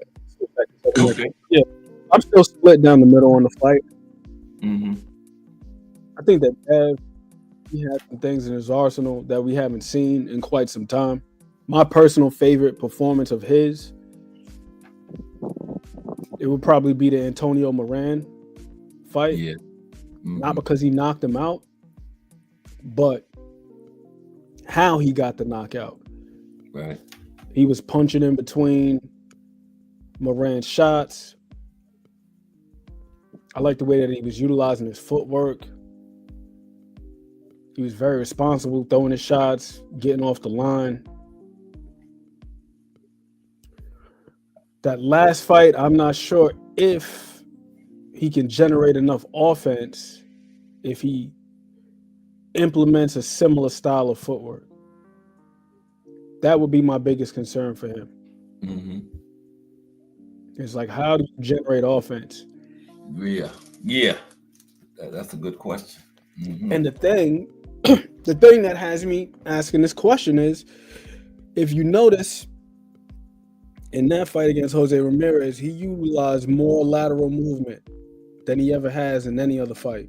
And when I say lateral, I mean in the truest sense, where his stance is forward. Yeah. Shoulders are forward, feet are pretty much squared up. Then he had a little pattern that he was falling into. For the majority of the fight, he was moving counterclockwise, which is the thing to do against another orthodox fighter. You want to stay away from the right hand. Yeah. So you want to move to his weak side. But the thing with him was he would hop right, hop left, then continue going right. And he did this the entire night. And it made it incredibly difficult to generate offense because everybody is not like David Benavidez, where they can throw regardless of where their feet are. Like David Benavidez is a guy that can throw punches in a more bladed stance, whether it's orthodox or southpaw, or in a more forward stance. And it's also easier to do that moving forward. Right. But how the hell do you generate offense when you're moving around laterally and you're squared up? You're not going to have anything on those punches. And you don't want to open up because then now that leaves you vulnerable. The one thing that I really like about Brian Norman Jr., he's got pretty damn good timing. That's another thing that concerns me about Devin Haney in this fight. He's got a really good jab, like Define Irony had mentioned. Again, my favorite usage of it was in the Antonio Moran fight because I was watching that fight and I was really taking notes. Like he shot the jab from the shoulders. He shot a flicker jab. He did an up jab. He did something that looked like a damn shovel. He utilized the stab jab. He was firing from a crouch position, off the angle, so on and so forth. But we haven't seen that in quite some time. Against Ryan Garcia, what got him in trouble early on is he fired a butt naked jab. And Ryan Garcia, he was coached to counter the jab. Right. You look at the media workout. Derrick James had him working on this incessantly. Like, it was very apparent in the pad work. Like, this is the game plan. We're going to counter the jab. But I do feel like Devin, he did some good work with the jab rounds 2 through 6. But a lot of it had to do with the feints. So in order for him to get his jab off and keep Brian Norman off his tails, because I think that Brian Norman Jr. has considerably better timing than Ryan Garcia. And I think the thing that makes him more dangerous than Ryan Garcia is the array of punches that he has in his arsenal. Okay. Ryan Garcia is kind of spotty with his jab. He's spotty as hell with his jab. We know he likes the left hook. You look at the way he sets up the left hook, it's pretty much the same way every time. It's touch, left hook. He does it incessantly, over and over and over again. And his right hand is okay. But another thing that's going to be important to me, like when I'm looking at this fight, the Quentin Randall fight, I know that it was an ugly fight. Brian Norman was much maligned for that fight. But when I rewatched it, one thing that I noticed in comparison to the way he fought, what's my man's name? Quentin Randall, comparing to Rohan Polanco, was when he got on the inside, he was very, very, very intentional about where he was placing his head and how he was refusing to clinch and how he was forcing Quentin Randall to work when he didn't want to work. As opposed to Polanco, he was just getting tied up and accepting the clinch. Now, Devin Haney, I don't like when ESPN, when they pulled that crap with him with the clinch counter. I thought that was bogus as hell. Because clearly that's a smear tactic. You want to make him look a certain way. Because I've never seen that ever in a boxing match. Before or clinch since. counter. Before or since. I haven't seen it before or since. So I didn't like that. For me, it felt like propaganda. Like they were really trying to smear Devin Haney in that fight and make him look bad. Listen, that's what you're supposed to do. If you want to disrupt the guy's timing, or if the guy's superior on the inside, or what have you, you want to take a break, or if you're hurt, you get buzzed, tie his ass up. That's what the clinch is for. It's part of it. But I say that to say this: Brian Norman Jr. is kind of sneaky good at refusing to clinch. So I feel like with Devin Haney, he's gonna have to show some of what he did in the fight with Linares. If you go back and watch the Linares fight in the middle rounds, he did some fantastic work on the inside. I thought his uppercut was working like clockwork. The way he was able to uppercut, roll out, pivot, get the safety, reset, do it again. Like he was working on the inside. One of my favorite sequences in that fight was when he had Linares up on the ropes. Linares got the tight guard. Yeah. He rolled underneath, pried the guy's guard open with the crown of his head, placed the uppercut, framed him up on the way out so he couldn't throw nothing. I'm like, yo, so Dev, he's got the tools. With him, I feel like it's a matter of comfortability. I do feel like he's a wee bit chinny. I don't think he's got a horrible chin. I don't think he's a Mir Khan or nobody like that. But I do think that he's got a little bit of that Vladimir Klitschko, a little bit of that Anthony Joshua. Like when he does get buzzed, it takes him a little minute to recover. It just takes him a little minute to recover. Because he got caught cold versus Ryan. It took him a little minute to recover. He damn near took the rest of the round off. Same thing happened versus Jorge Linares when Linares caught him. Like I don't make a big deal out of it because you're gonna get hit in the match. And I'll say this: the guys who are able to box around any of their deficiencies, like Klitschko, for example. We talked about this the other day, Cass. Yeah, Klitschko, he got stopped in like 4 out of the 5 losses that he had. So clearly he was chinny, but he won far more than he lost. Right. Because he was able to build a style that served as a fortress. Like, I'm not going to let you get to my chin. Right. You got to work for it. I'm going to be over here in this upright European style. I'm going to keep the stick on you. I'm going to keep the range. I'm going to tie you up when I need to. But you're going to have to work to get to this chin. You're going to have to earn it. But when guys were able to get to the chin, we seen what happened to him. Right. And I feel like with Devin Haney is somewhat the same. He got buzzed quite a few times versus Jojo Diaz. And there's nothing wrong with that. If anything, I commend Devin Haney for being on this thug thizzle. Like, this guy is a serious dude. And his also, his resolve, like Defiant Arnie brought up. Guy kept getting up. And he was hurt. Yeah. He was hurt bad. Yeah. But he kept getting up. So the thing what I want to see with Brian Norman is, okay, we've seen you get a guy up out of there with a single shot. If you put him in a position like that, can you push the pace on him and force them to stop it? Because Devin did a fantastic job in the 7th round. A lot of people felt like, what's my man's name? Harvey Dock. He interfered, and Devin should have got more knockdowns tallied on his behalf. But, hey, the guy hurt you like that, that's what you're supposed to do. Hold on. That's Yeah. right. Yeah. So can Brian Norman Jr., if you put him in a precarious position like that, can you seal the deal? I do believe that his feet are going to be enough, mainly because of the reach. He's got a slight reach advantage. So the main thing that I'm looking for with Devin Haney is rhythm. Can you establish a rhythm and then break rhythm when you have to? So you can avoid those those Lomachenko moments. Remember in the 11th rounds, like, he knows what I'm doing. Yeah. Can you switch it up if you need to? Because like I said, I think that Brian Norman Jr. has got really good time. And the Jin Sasaki knockout, people were talking about the fact that he knocked 6 weeks of memory out of this man's head. But the thing that impressed me the most was that was actually a counter shot. Yes. Jin Sasaki went to stab him to the body. He catches it on the elbow, comes back with a left hook.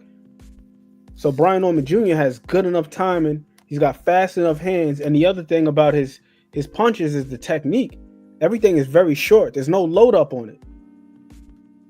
Yeah. So again, Devin Haney, I do think he can do it because I think he's a fantastic boxer. I really do.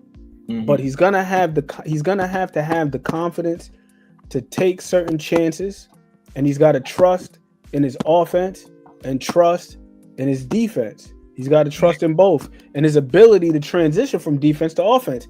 People ask, can he hurt Brian Norman Jr.? I believe absolutely. I think that Devin Haney has deceptive power. People call him pillow fisted, but the man has close to a 50% knockout ratio. Yeah, we're not talking about Paulie Malignaggi here. No disrespect to Paulie Malignaggi, but Devin Haney is not that. No, he's not Paulie. He's not Paulie. I believe Devin Haney doesn't get as many knockouts as he can is because of temperament and approach. Like, if he boxed in a similar fashion to the way that he did Antonio Moran, where he was willing to take more chances to transition from defense to offense and catch guys in between their shots, I think he would hurt more guys. Yeah. I think that he doesn't. This is just me, right? I feel like he thinks that he doesn't feel the need to get into those exchanges too much because he can just outbox people. You know, he's that much skilled than this guy in front of him.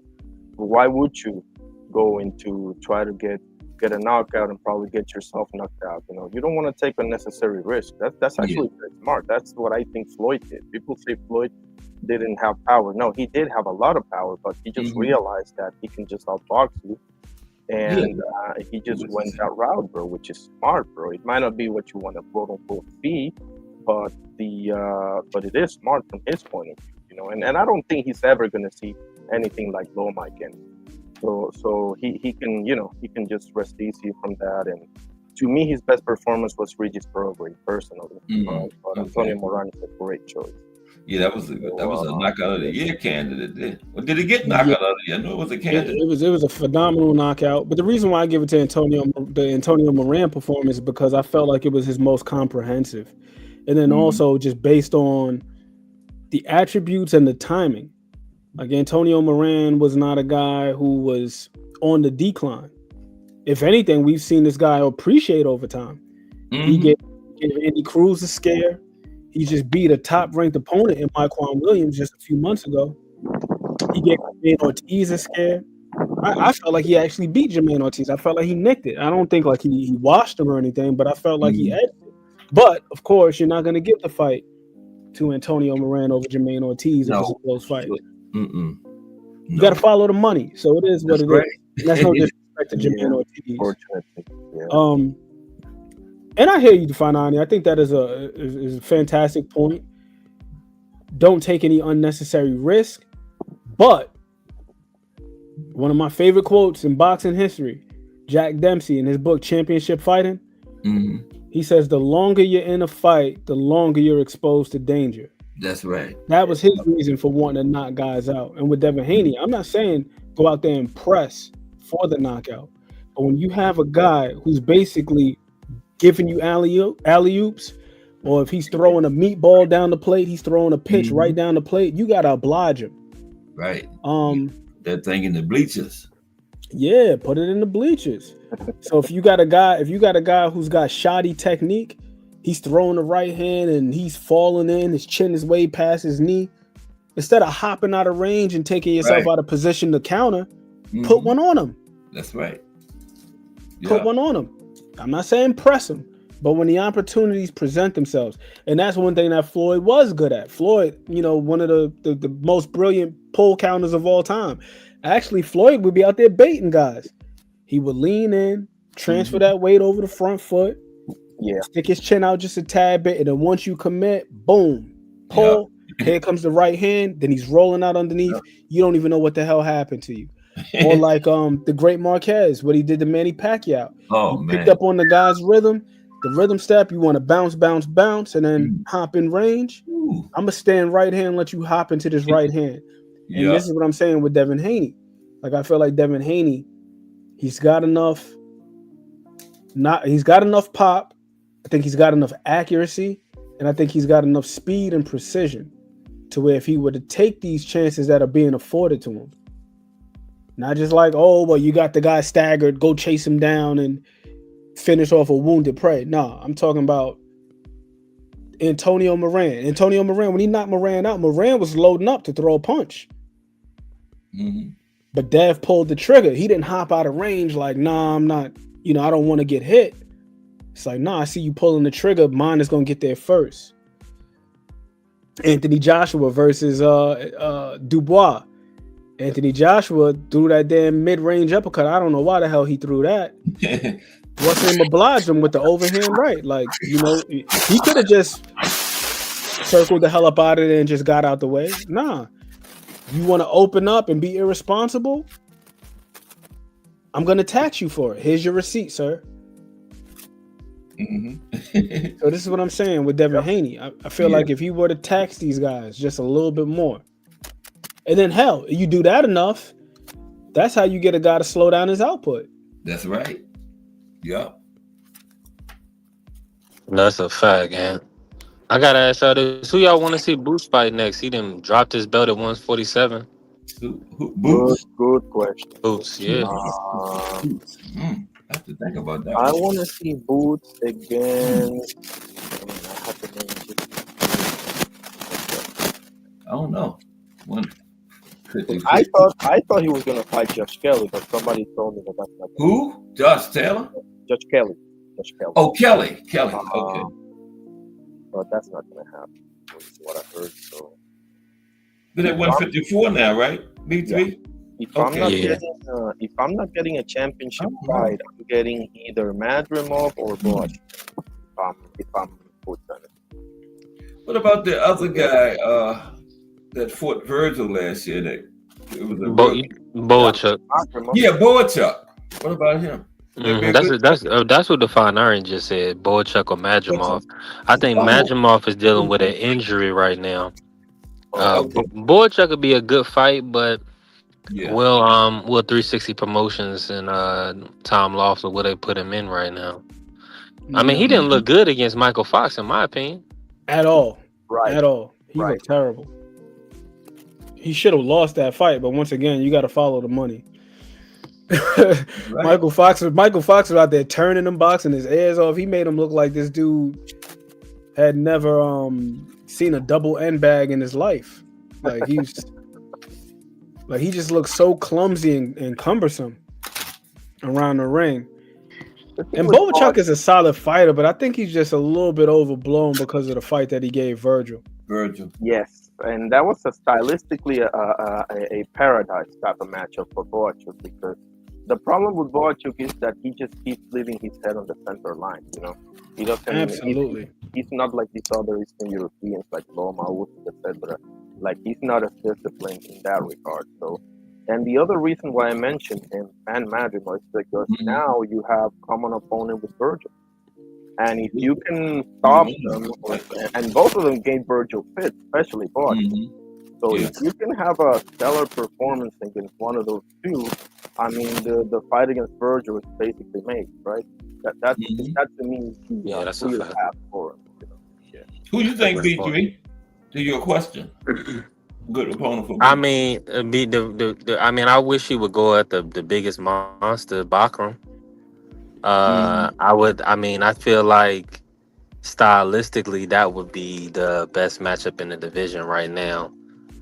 Two punches, and Boots, of course, you know, he can definitely I think he's more versatile, but we need to see the boogeyman of the division tested, man. He needs a big fight too, Bakram. The Tim Zua perform. I think he's fighting Anderson Lubin. I'm sorry, go ahead. His mandatory, yeah, he more than likely. But yeah, I think. But what are they gonna do that like on a prime? Maybe like a free prime event, or maybe even Pro Box.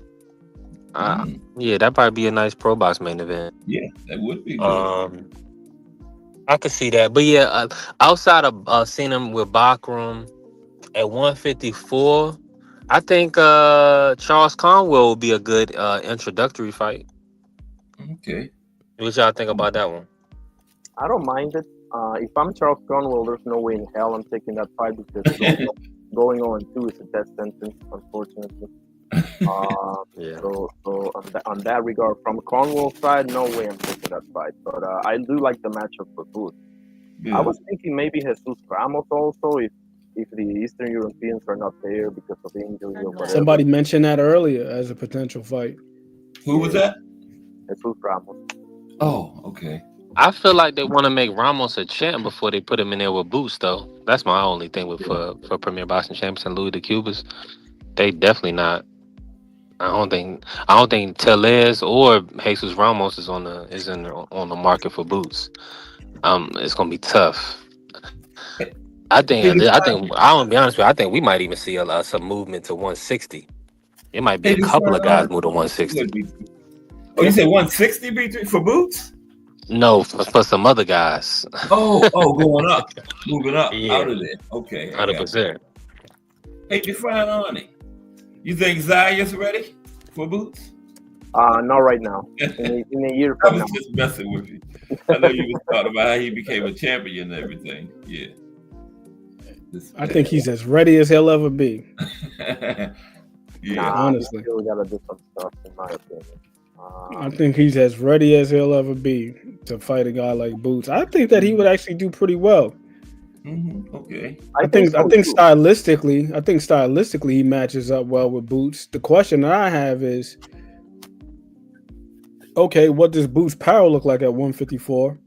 Yeah, that's a good question there. That's why I don't want to see Boots with Bakram straight up, because I don't know how he's going to how is he going to handle the power of the 154 guy. That's why I need to see him with somebody that I know is gonna hit him. It's gonna put him in some trouble. That way I can say, okay, now we can talk. But straight up, I wouldn't do it, honestly. I'm not mad at the whole tune-up idea. Not Fundora. Yeah. For Boots, right now, straight up, actually, I think that's the more accessible champion for Boots, but I don't know, because Fundora is such a freaking, what's the word I'm looking for? Like an exception of a dude, because how do you even have a sparring partner that looks like that? I don't think that's possible. So I don't know, man. Like Fundora, I guess Michael Fox didn't help Tim Zoo. That's why you bring in Michael Fox. That seems to be the remedy or the panacea. Like you fight Fundora, you just call up Michael Fox. But he's fighting on the outside now, which is the thing. Because my problem with Fundora was that he fought in the opponent's system, not in his system. He kept doing that over and over again. And in this fight with Team Q, now that might be just Team Q's downfall, obviously, but he stayed on the outside, bro. He was actually pretty disciplined, and if he can do that consistently, I mean, man, like that. I think he's been doing it. He's just got slow feet. I think it's become highlighted or magnified after the first fight with Tim Zoo. But you go back and look at a lot of his fights, he always uses his jab. He just has slow feet. So when guys are able to slip the jab, they're able to close the distance on him quick. Hell, we seen it in his last fight. His nose was busted in the fight in the rematch with Tim Zoo. Guy was able to slip underneath the jab. I think that should be the next phase for Sebastian Fundora. Like, just get in the gym and work on your feet. Your feet may not ever get faster, but he could work on angles, punching on the move, and just doing things to, maximize his reach and maximize his height advantage that he has. Because that just shooting the jab and pulling straight out, or shooting the jab and staying on the line. When a guy is able to swim underneath or parry the jab, they can step in and then boom. Yeah, keep them guys from closing the distance so fast on them, Yeah. Said Mendoza was turning him. Brian Mendoza gave him a hell of a fight. Brian Mendoza was utilizing those angles. He was working those angles on him. Getting on the Lubin too. I think that's the thing that makes Fundora the most dangerous, in my opinion. It's his mindset and his willingness to just go through anything. I don't know how long he's gonna retain that. I know. But so long as he has it, that's the thing that makes him the most dangerous. Because Tim Zoo, truth be told, he's always been just a wee bit vulnerable. As I mentioned many a times, go back to 2017, he got dropped by Wade Ryan early on in the fight. Got dropped early in the fight versus Terrell Gachet. The Bakram fight. Now the Fundora fight. So he's always been just a tad bit vulnerable early on and susceptible to being caught cold. And I see the main thing is this with him. It's positioning and it's his stance. He's so forward in his stance. When he throws his left hook, he leaves his chin exposed on the right side, so he's hella susceptible to left hands. Bachram kept getting him with the same left hook over and over again. I'm like, why the hell does he keep throwing this punch in front of this guy? And this is what I was saying before about Abdullah Mason. Abdullah Mason is now learning, okay, if I'm going to throw a punch in this position, I got to get my head off the line. I can't just keep my chin on the line and throw the shot and be this aggressive. And with Tim Tszyu, he just hasn't established that part yet.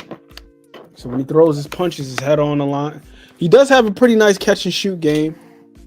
It's pretty decent. I think he's pretty good at like picking the shot off and coming back with one. But just hand placement, positioning, the forward stance, it just leaves him susceptible to being chin checked. And it's been happening for several years now. I think that now the only difference is in the past against Terrell Gachet or Wade Ryan, he still had that fire. His threshold for adversity, it hadn't waned yet. And you see it, man, with some guys where early on in their careers, these guys are just absolute warriors. Like Ricardo Mayorga seemed like he could run through a damn brick wall at one point in time. Yeah. Antonio Margarito, another one where these guys are just incredibly tough. But it seems like once they hit that wall, it's like the point of no return. Once they get stopped, or there's that chink in their armor, and it appears for the first time, that cloak of invincibility is lifted. Yeah, those guys start getting punched around, man. They start getting beat up left and right. Yeah. And I think we're starting to see it with Tim Tszyu. What happens to the Soul Taker? That's his name, the Soul Taker. What happens to the Soul Taker when he gets his soul taken? Yeah, you're right. Look like Tim heading in that direction. And this is, you remember the other day, and we were talking about Vaquero Navarrete, and I was saying something like that. I was saying it's just a matter of time before he gets cleaned out because he keeps getting in war after war after war after war. Yeah. And with a position that shouldn't necessarily give you that type of fight. Right. But because of your sheer bad habits and this and that, you keep getting into wars and getting dropped and whatever. So, so yeah, he's another great example, man. He's another great example. Yeah, we were talking about the Charlie Suarez fight. Yes. And it was like, he was in there getting shots that he had no business getting hit with. You got a significant height and reach advantage over this man. Why the hell are you in there just slugging it out, throwing uppercuts? Walk him into some stuff. It's just frustrating to see, bro. It is, and I basically pulled the plug on him, even though I appreciate him whooping Valdez's ass. But I pulled the plug on him on the Liam Wilson fight because as happy as I was for Liam Wilson because he gave Valdez fits, but the fact of the matter, bro, is that this guy shouldn't give you that tough of a fight, bro. You can get more disciplined, but yeah. Okay, we're gonna get ready. You coming on, Ed? Oh, possibly. Maybe after the Jab Queen. I see she got Elijah Wolf on there. Okay. So I might check that out for a little bit. Okay. So we're gonna get ready to appreciate you, Jeff, and appreciate you, B3, and appreciate you and McQueen. Appreciate you, all you guys, man. Here we got Ant from Casuals Corners and B3 Picks. Define Arnie said he's thinking about starting a channel, so we look forward to that. Salute, man. I was just on a call, man. Salute to my brother Cass. Appreciate you letting us on the panel today. And definitely everybody make sure y'all follow me at B3 Picks TV. And then on B3 Boxing Picks on all socials. And we're gonna have a great weekend, man. I'm looking forward to the Kenneth Sims and Duarte fight tomorrow. Shout out to Golden Boy. And we got a possible Define Arnie channel coming. That's something to look forward to. I'll definitely let you guys know, and you'll have a great weekend, all right? Okay, Define Arnie. Do it, bro. Have a good one. Take care. B3 from B3 Picks and Ant McQueen from Casuals Corner. Appreciate y'all fellas 1,000%. Great cook, man. Great cook. We could go all night, man, because that's great boxing talk, man. Nice, respectable, high knowledge boxing talk. Appreciate it. It's Friday. We will be back Monday. We might get a Casuals Corner later on. Cook, breakdown. You have not watched the fight until you watch one after the Casual's Corner breakdown. So look forward to that this evening. Okay, and I'm getting ready to get out of here. I will talk to y'all again on Monday, right? If it's Monday through Friday at 2 p.m., it's the Box Historian bringing you all that boxing history. Everybody have a great weekend.